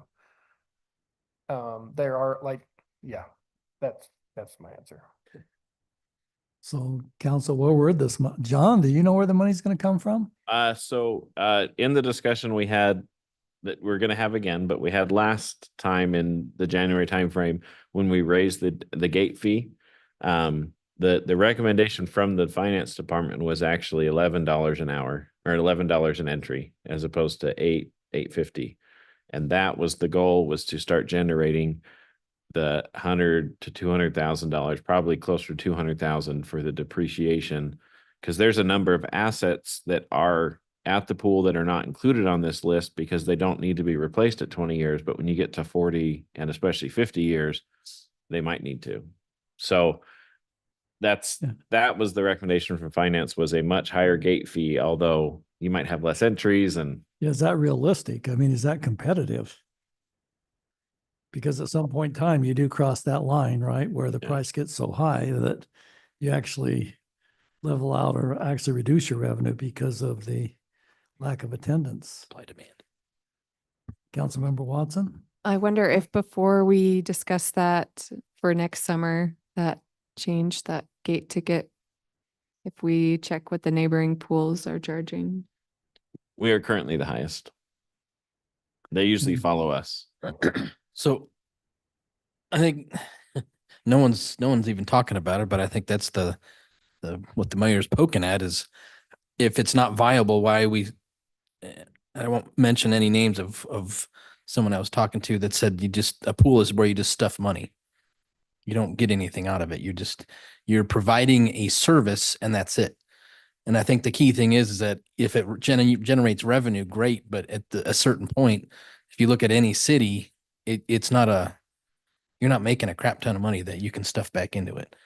So you're literally paying for a service. And I think that's where the mayor's point is that we're stuffing money down into a black hole and it's just going to keep coming, or sucking money, I guess is the question. And I think the point is that we're going to spend $2 million on a pool that we're going to have to spend another $2 million in a 5-year-ish time frame. I'm guessing maybe 10. It's probably, if we do all these things with the $2 million, you're probably beyond 10. 10. Yeah, it would be, I think it'd be between 10 and 20, because I think we would be able to basically almost get the pool back to where we started 20 years ago almost. So you'd have to save between $300,000 and $400,000 a year to cover that with inflation, probably. Anyway, so I mean, I think that's the mayor's point, is that you're doing this, but what are you doing to make up for it? And I think that's a council decision that needs to happen fairly soon if we want to push this on. I mean, if we don't do anything, pool starts degrading and you don't, water seepage, you start paying water and health department. I don't know what the criteria is, but anyway. Yeah, then it gets so bad nobody wants to come, right, to the pool. John, refresh my memory. Ryan and myself were talking about how much have we allocated out of RDA funds? Is it 1.3? It's almost 1.5. It's like 1.45. I can pull up the budget. But then we have ramp as well that they split off. So it was 1.71 is what we've allocated for doing. Including what we're doing. Yeah, if you include the ramp, then that's the other $240,000 in coming into it. Did we get that ramp money, or are we counting on getting that ramp money? They've awarded it. Yeah. Okay, I couldn't remember. So we to do all this, we'd have to come up with a couple $100,000 somewhere. Or scale back the projects. Yeah, that's what I'm saying is if we went with this, we'd have to come up with a couple $100,000 right now. Unless the liner does come in, where This is a 5-year where we're plan. hoping it will actually be about that 1.7 number. And that's with just the priority ones? That's all the priority ones, Yep. but the priority ones, if you go back and look at that list, is 95%. Okay, okay. And is that priority ones are over 5 years? Is that what? That's something that we feel like needs to be done within the year or two. Oh, that's what I was thinking. And that's just priorities one. Yes, And you're saying all this stuff is Either. a need, not a want. correct.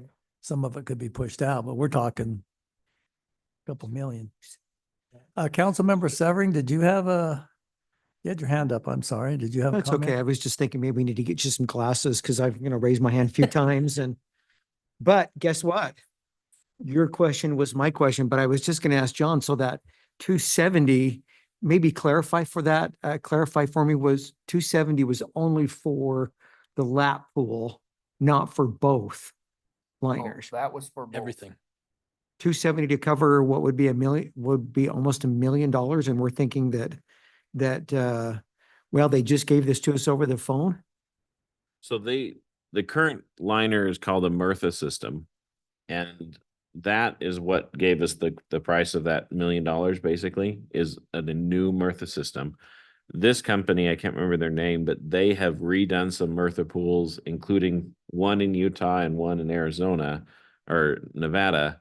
And they say it'll work. They're way cheaper. It's not unusual for brand name to be more expensive. And But the Murtha system comes out of Europe. It's like, and so it's like this top of the line.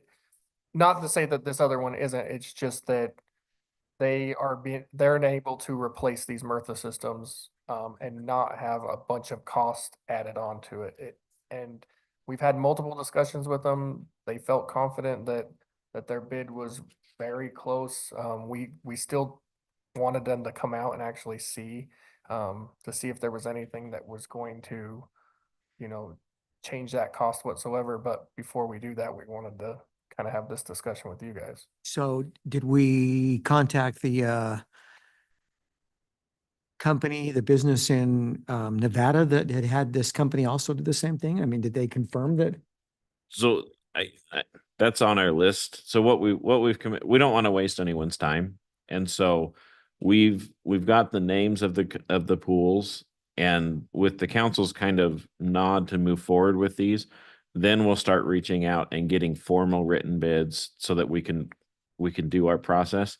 Okay. And some of these bigger items, especially, I anticipate that we'll, like, even at 270,000, it is more helpful for us to cold call a bunch of liner companies across the country than it is to put it on the public notice website, because that's not a spot that these people look regularly.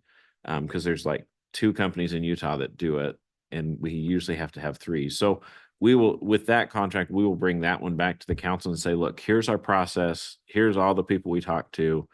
These are the ones who came, and these are the bids we got. So the council can approve the contract under our purchasing policy as a non-traditional method, but the one that works best for the situation. So, but we didn't want to waste their time unless we knew this question the mayor just asked. Is the pool viable? Will it be viable in 20 years? Are we throwing money into a pit that isn't? Well, 270 is the best scenario, right? Right. Yeah. By the way, Councilmember Severing, you have to raise your hand higher. You can't just keep it down like this. Councilmember Pulver's blocking you.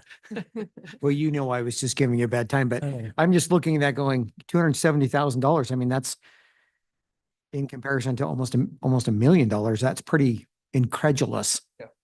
So I hope that's And right. We feel the same way. Like, so that's why we want to get them out here and those kind of things. But at the same time, we don't want to waste everybody's time by doing that. Okay, thank you. Councilmember Watson, raise your hand high.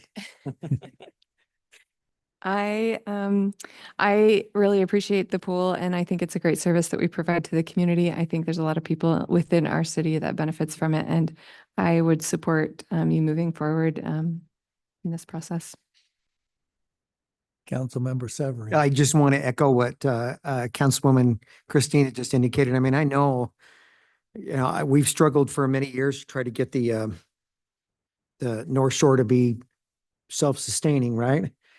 But it's also something that I can't see as all of us saying to ourselves, well, it's costing us too much. Let's not even make repairs either.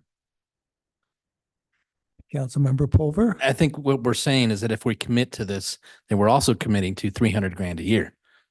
And So, 20 years of service. Right?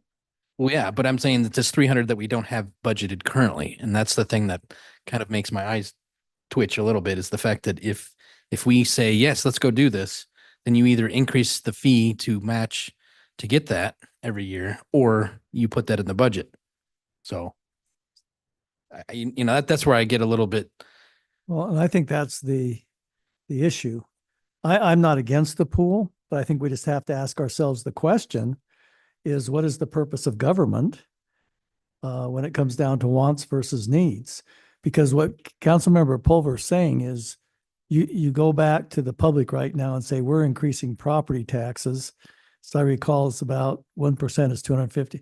So we're going to increase property taxes 10 or 12% so we can take care of the pool.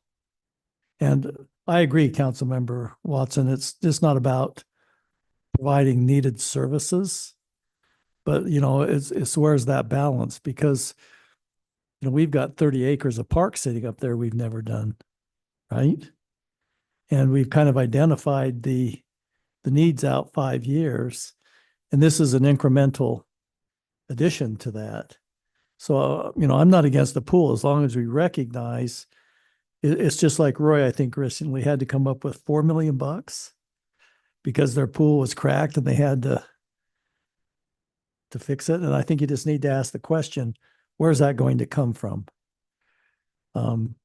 Because I've always said you got to take care of the needs, which I think we've done a good job. And then you go to the wants. And there's quite a list of wants that we could do. So I just want to make that clear. I'm not against the pool. I just want to make sure that the council recognizes what the situation is long term.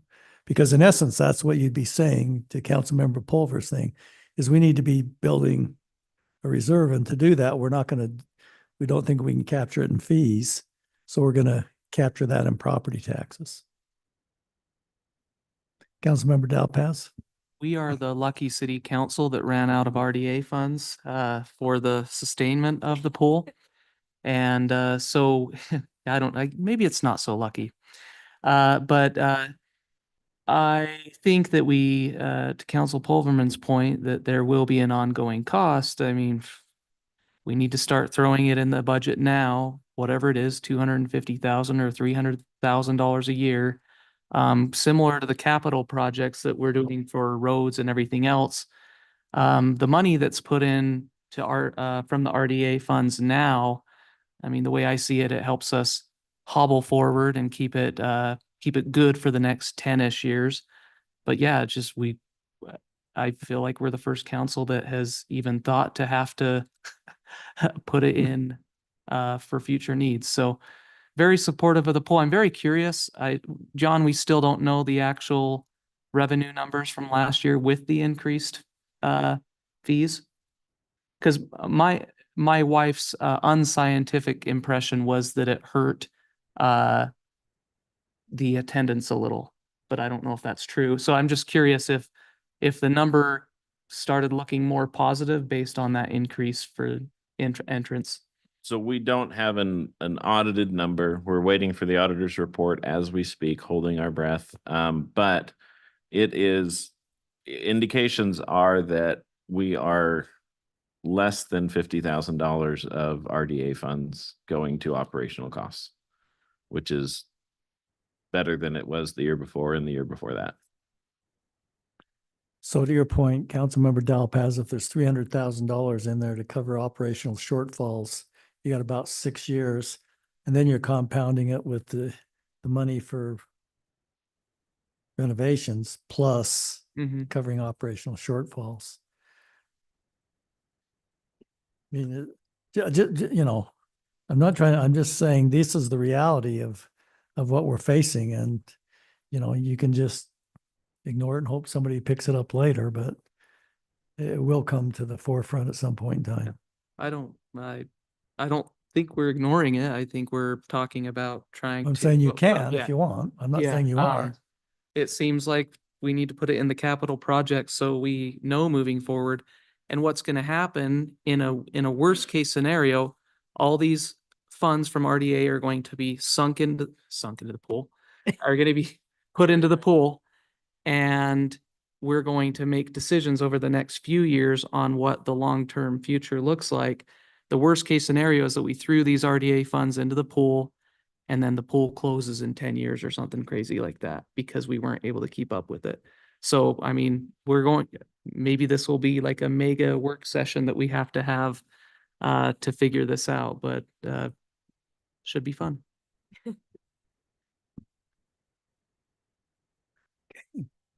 So where do you want to go from here, Mr. Call? I guess my question is do we go forward with the 1.7 that is allocated and planned right now? And once we get to that, we're good? Or, I mean, how do you guys want us to address that? Because if you look at the priority ones, I think it's like closer to 1.9. But there's a lot of variables. Like I said, I mean, the liner right there would fix all those kind of things. And so are you guys okay with us going forward, starting to work on all these priority ones with the caveat, you know, that we're going to get up to that 1.7 number, with all these priority ones and then check back, you know, if there is more funds that are needed? What's your thoughts? Sounds good to Councilmember me. I Pullman? mean, that's what's allocated. I mean, that's what's funded. If they go above that, then we need to start making decisions, like you said. Okay, do we have a motion to that effect from a council member? Motion to that fact. Is Okay, that what you wanted to hear? that works for me. We have a second. Second. Thank you, Councilmember Barker. Is there any other further discussion or questions? Seeing none then, all in favor of the motion, please say aye. Aye.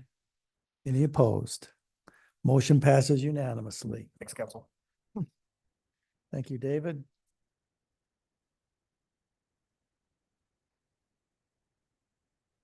Okay, John, ordinance 2024-22, the most exciting of the evening on the municipal code.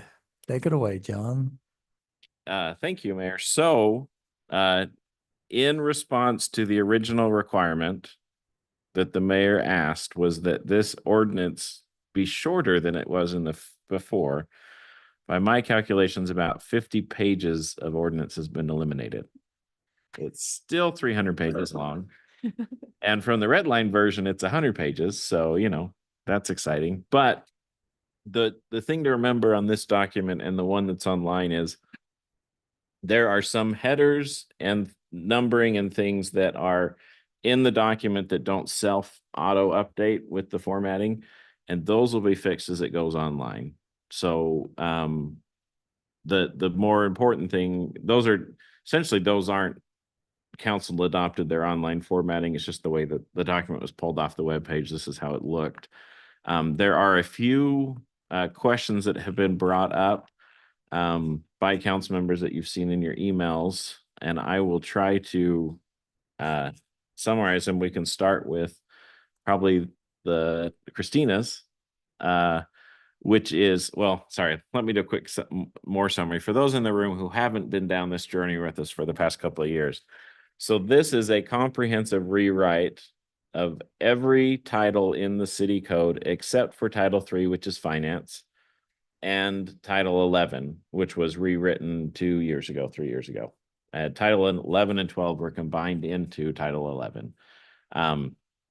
With that understanding, we also went back and instead of we're pitching it, or we're giving it to the council as a comprehensive rewrite, even though for the most part it's some minor amendments and some language, just to reset the clock. The ordinance, some section of our ordinance is 40 years old. In fact, one thing that was in here that I saw for probably the fifth time, but noticed in my final review last week is I'm not allowed to dye my chickens. I'm not sure if you knew that, but the Sydney ordinance does not allow you to dye your chickens. But there's things like that in there that have been removed and some cleanup items to bring us into compliance with state code. This is the final document. It was a good majority of the changes were suggested by a consultant as far as to bring us into state compliance. A good majority were suggested by staff members who deal with the code. A good example is talking with Colleen about business license section, talking with Crystal, our public works inspector, about a lot of the public works sections and stuff. And so this is the result of that whole process. I know the council has read it several times. Chris has been extremely helpful, Councilmember Pulver, on there are so many little things in here that it's been good to catch. And more than likely we will find more as it gets published. It's just with a staff of 2, me and Ryan going through it. At a certain point, your brain fries out. I'm not sure how. I'm pretty sure Chris reread it twice in the past month. So I'm not sure how you do that. But the idea is, council, this has been vetted. There's a few questions that are out there policy wise. The one that Councilmember Watson brought up was in relation to the amphitheater. The question was, should we allow city events to go later than 10 p.m.? And I think the question she said, can we do that? And the answer is, you're the council, you can do what you want, but the council has to discuss it and decide. We can amend the words to make it fit. And then there are some questions about that got fixed today from Chris about animals. Ryan approved that any snake larger or smaller than 6 feet is a non-dangerous snake. And so there's just a few little final conflicts that we worked out. But for the most part, the changes you've seen in the red lines are what's in front of you.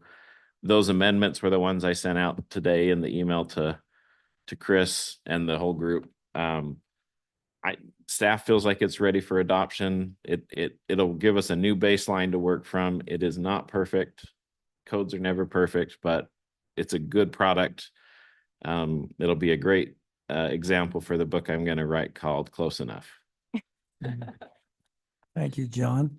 Just a reminder, Councilmember Watson, on your question, that has been debated by previous councils, and surely this council could do whatever they like.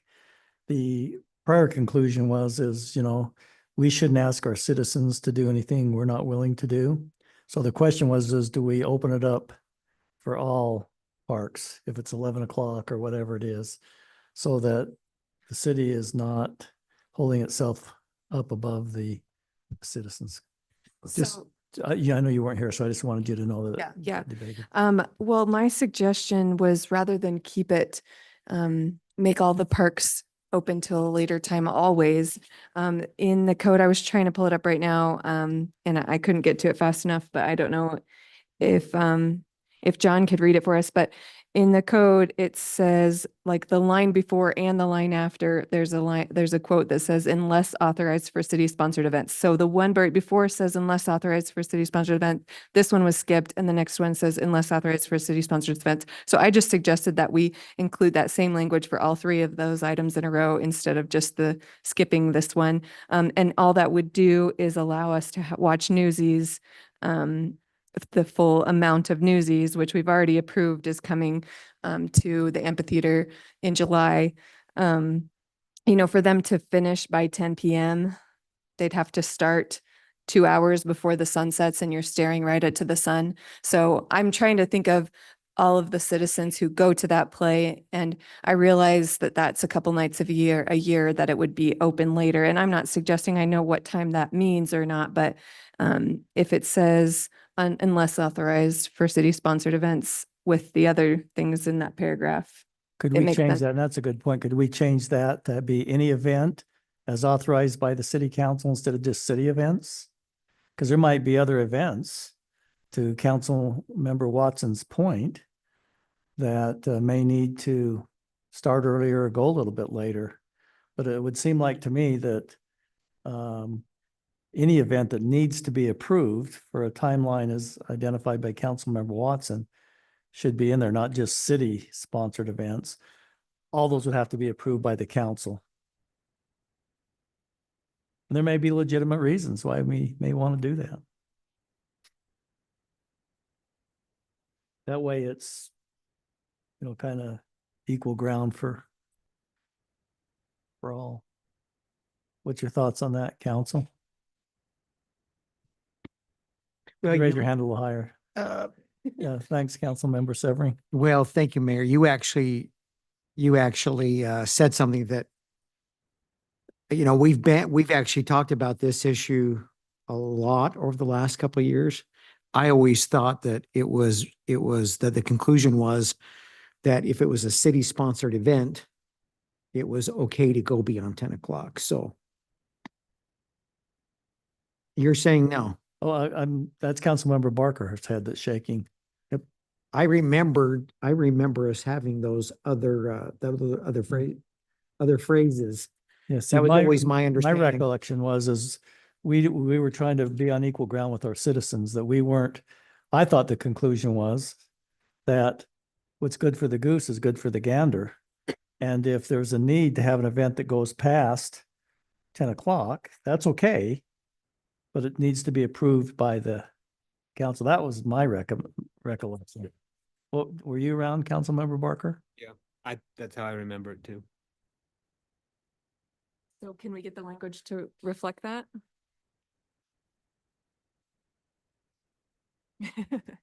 I can read that. attempt, and while you're looking at this and we're on the topic, there's also been a proposal that there be some language included about amphitheater events. It's this section, right? About moral decency and community standards. It's a good conversation for the council as well, in the sense that there's this First Amendment tension that comes into it. And there are cities that use loopholes around that First Amendment tension. We have currently not opted to do that. So what some cities do is they do an RFP and hire a group to operate the facility. And then the group sets their standards. And so it's not the city discriminating, it's the group. But those are cities that don't do anything. They just have a facility that people rent and then they hire it out to the group to do. So My question has always been is who defines what that is, right? it's hard. And then that's when you start crossing into that First Amendment. I mean, I think we all, go ahead, Councilmember Well, I Watson. didn't need to interrupt. No, go ahead. I was just thinking, if we put the language in that the mayor suggested that every event that goes past 10 o'clock is approved by the council, then we could at least not approve them the next year if they did something that wasn't family friendly. I mean, I guess they could still go until 10. So, yeah, I mean, the way it's written now is basically they're held up against the state decency standard. And the people who can tell you what that means are police officers and judges. And that means that in the situation, what's allowed. A good example is there have been some nude or semi-nude protests at the state capitol where people didn't get arrested because it didn't violate the standard. Not anticipating that the amphitheater would have that type of thing, because it's not just performance, right? Because the same thing is they don't allow public strip clubs. So there's clearly a line that wouldn't be crossed at the amphitheater. However, it's having a performance venue. You might get a show that people don't approve of, that we can't tell them no. The St. George went through that fiasco with HBO and their can't remember the name of the show, but there was council members who didn't feel like it met with their standards and they fired the city manager over it. And the city manager ended up settling for a lot of money. Yeah, he did very well in the lawsuit afterwards.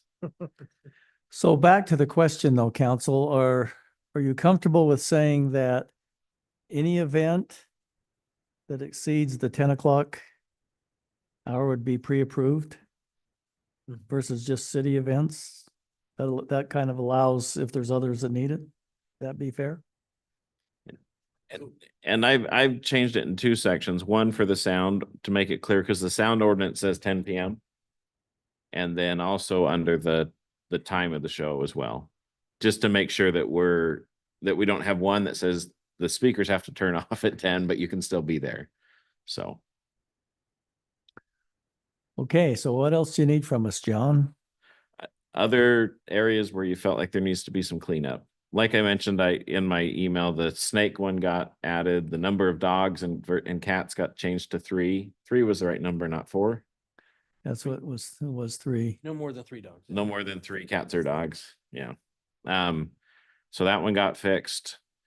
And then one thing that's unique is we have 3 titles now that are reserved titles. Title 2 and Title 12 and 13 are now reserved titles. What that means is Title 2 used to have a bunch of information and it got taken out forever ago. But because of all the renumbering that happens, if you eliminated Title 2 and moved everything up, the internal references would break down. Same thing happened with Title 14. They had originally left the land use code as the other 2, 12 and 13. And so same thing, we just eliminated all the content and left them as they are. So based upon John's comment, Counselor, are there any other comments? If not, I would seek a motion to approve ordinance 2024-22. Councilmember Just Pulver. 2 comments, or not comments, but discussions further. I mean, it doesn't need to be talked about tonight, but the liquor license situation and also the some snow sidewalk issues that I'd want to resolve, but we'll work those. And we'll add those to our council tracking so that we can bring them back.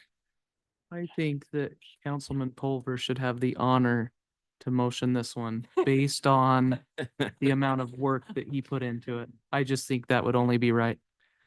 Council Pulver, would you like to make a motion to approve the? I make a motion to approve ordinance 2024 -22, which is adopting the new North Ogden City Municipal Code.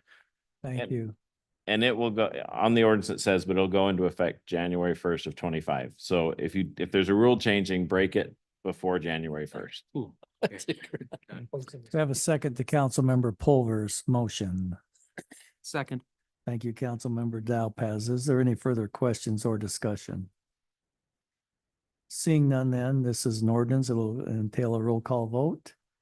Councilmember Watson. Yes. Councilmember Pulver. Yes. Councilmember Severing. Yes. Councilmember Barker. Yes. And Councilmember Dowpaz. Yes.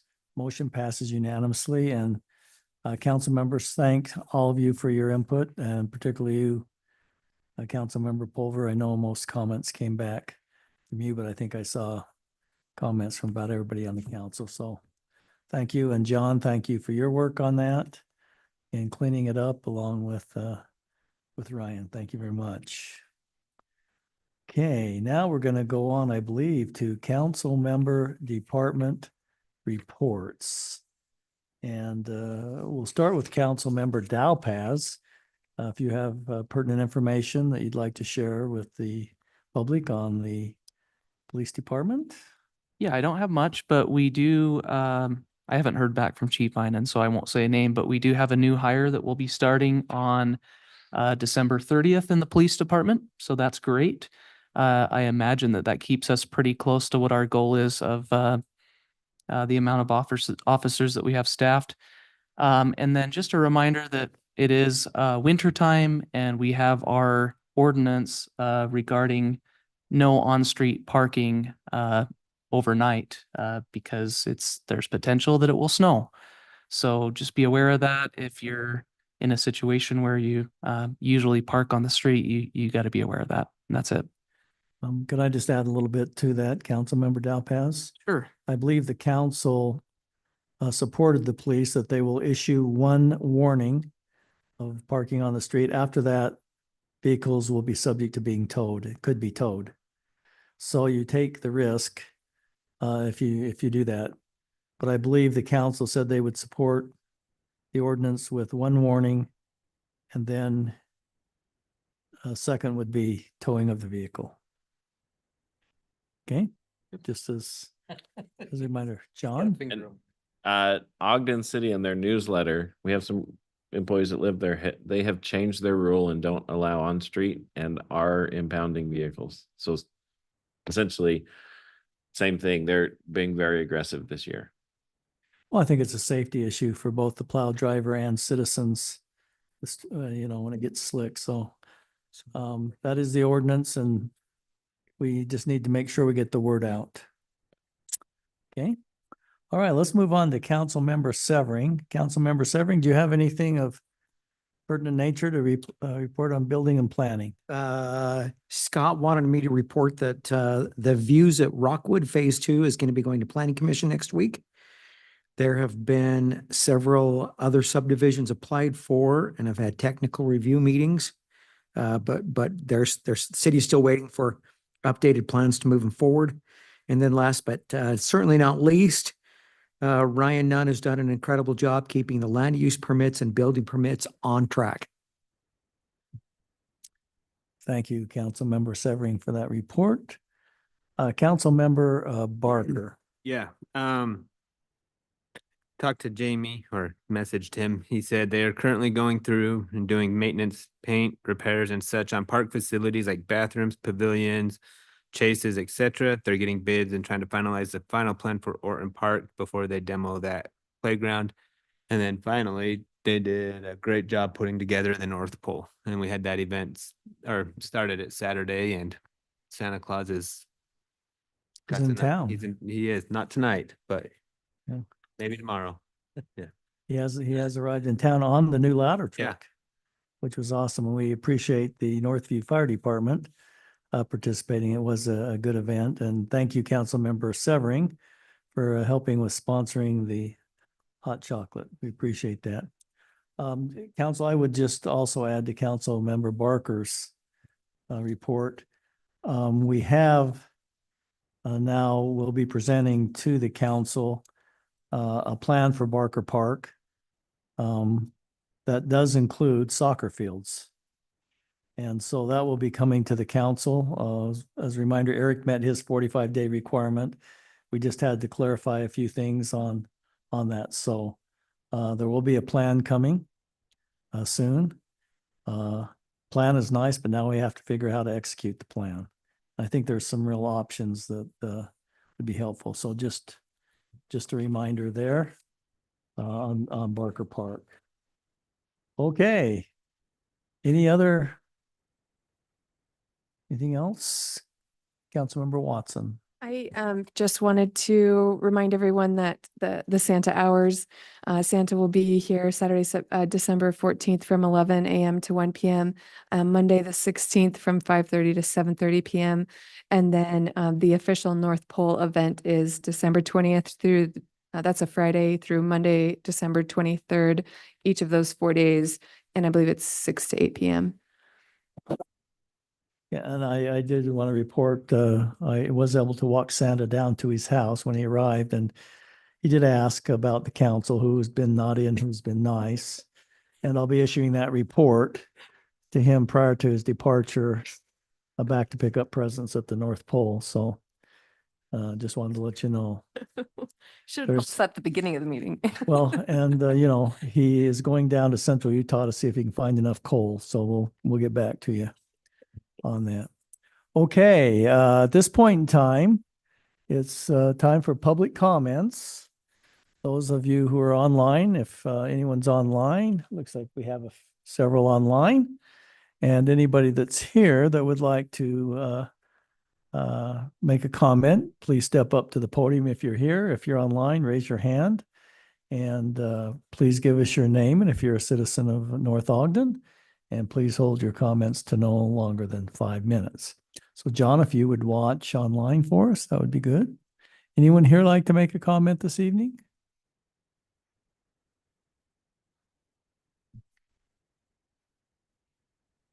Andy Cochran, North Ogden.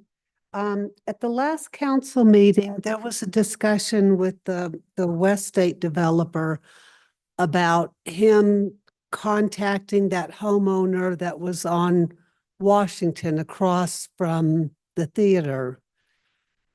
And nothing was said about that tonight. Has he, is he planning on looking into that? Is there any any efforts made on his part? Is,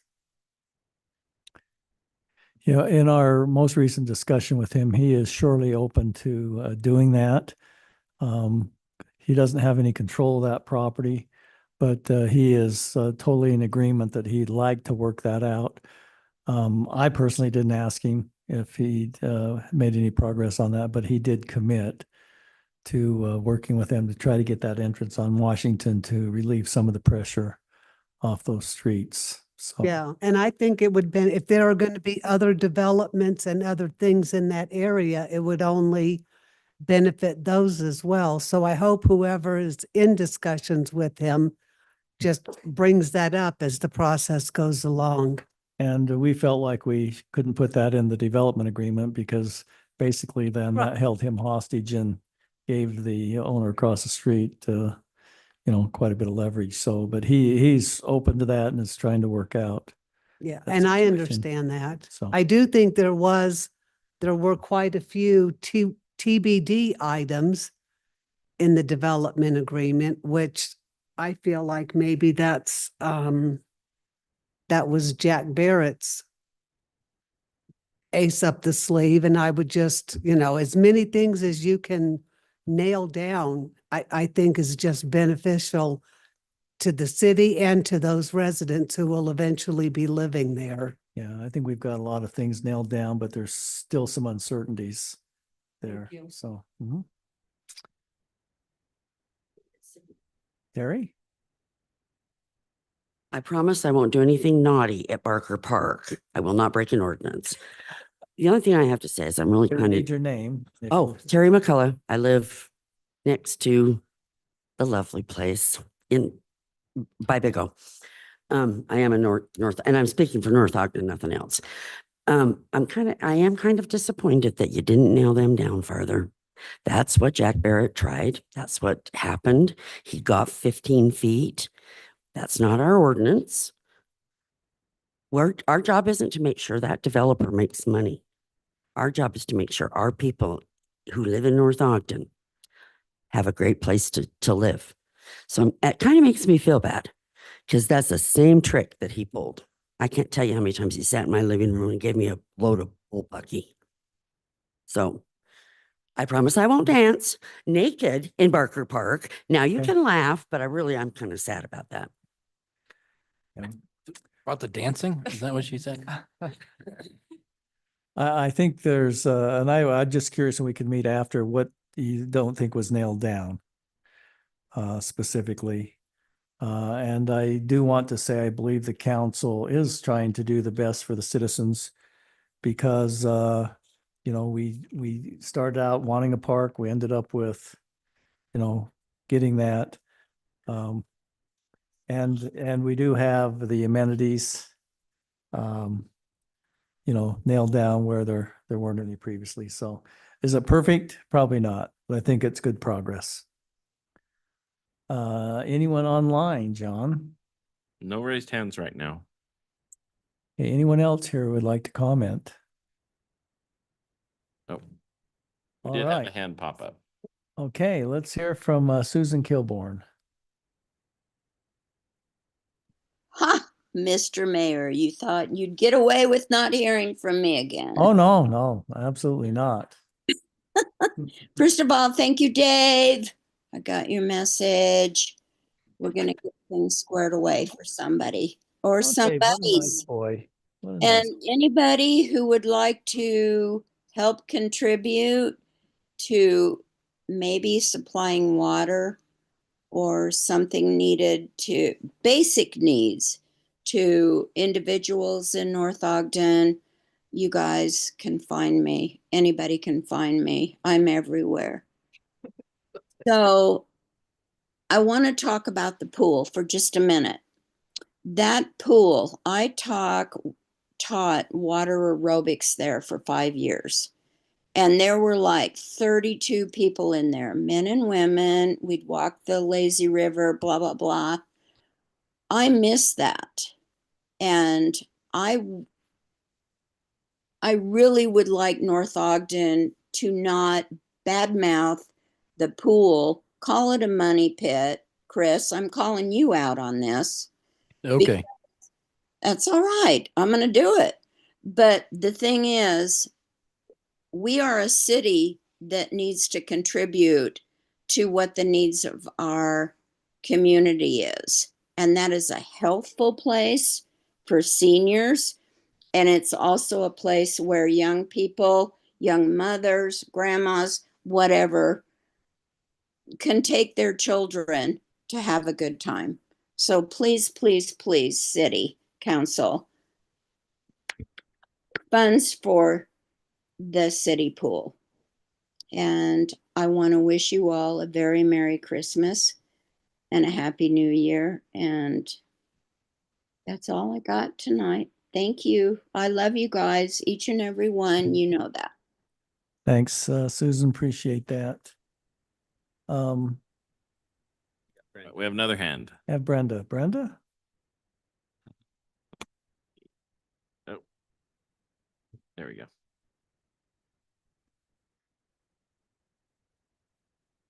think Brenda just needs to unmute. Brenda, are you muted on your end? Looks like you're muted. Can you unmute?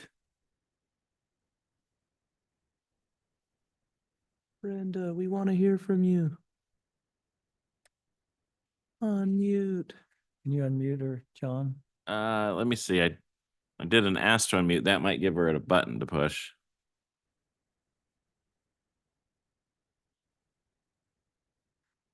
Let me try again. It won't let me actually unmute her. One friend. Oh, there we go. Nope. No, She put lowered her hand. down. Okay.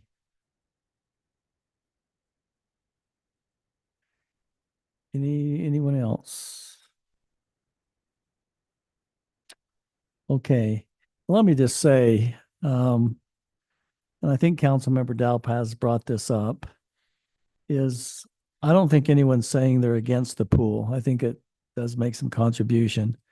But I think the question is planning for the future and knowing that there's an issue that's down there. And I think that's one thing the council has been trying to look forward and put the city in a position where it's not all of a sudden caught off guard. So, you know, I didn't hear anybody speak against the pool itself. It was just, how is it sustained?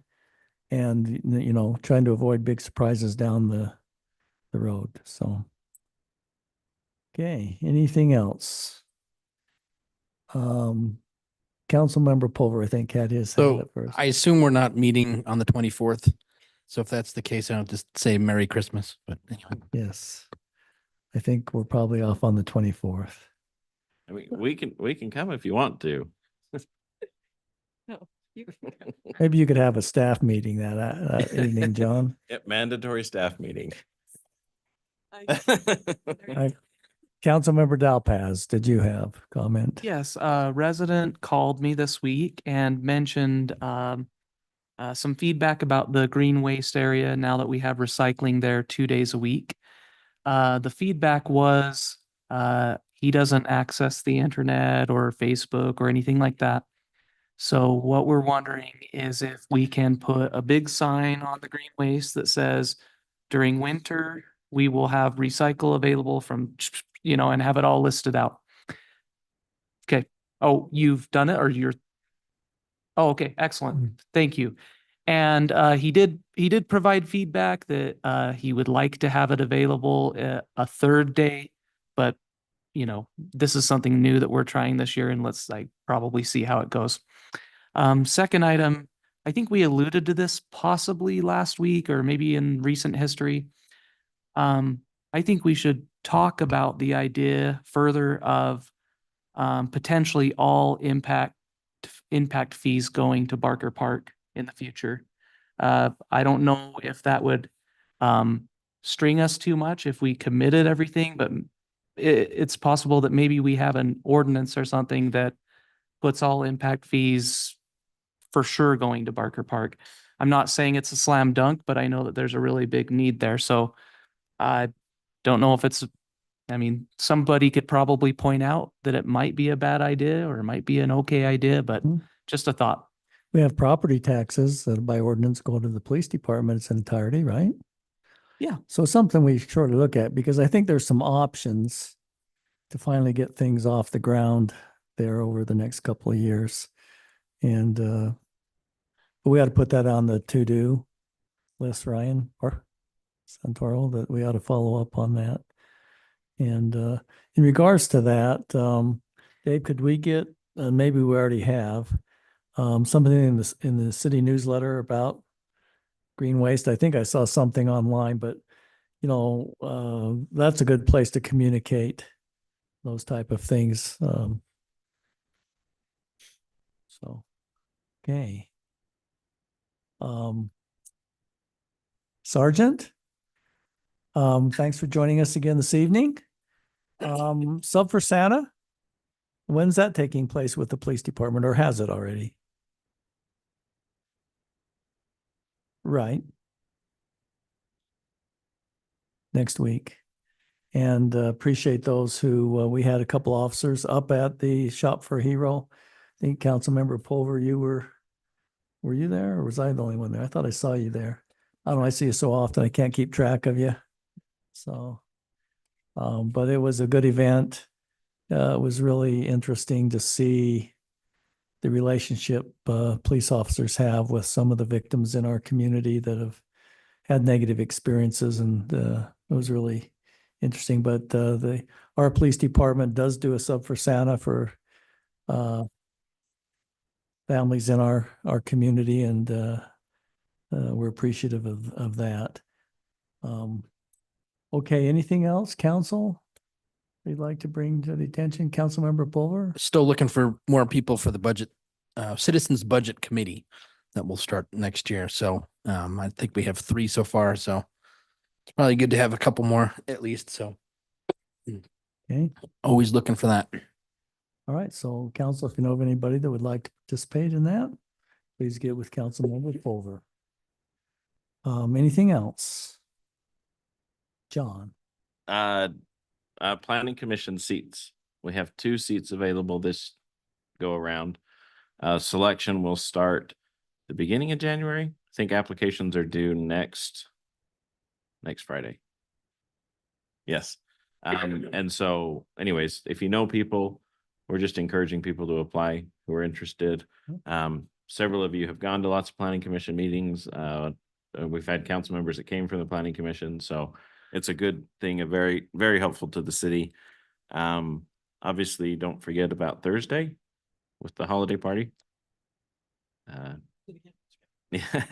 And then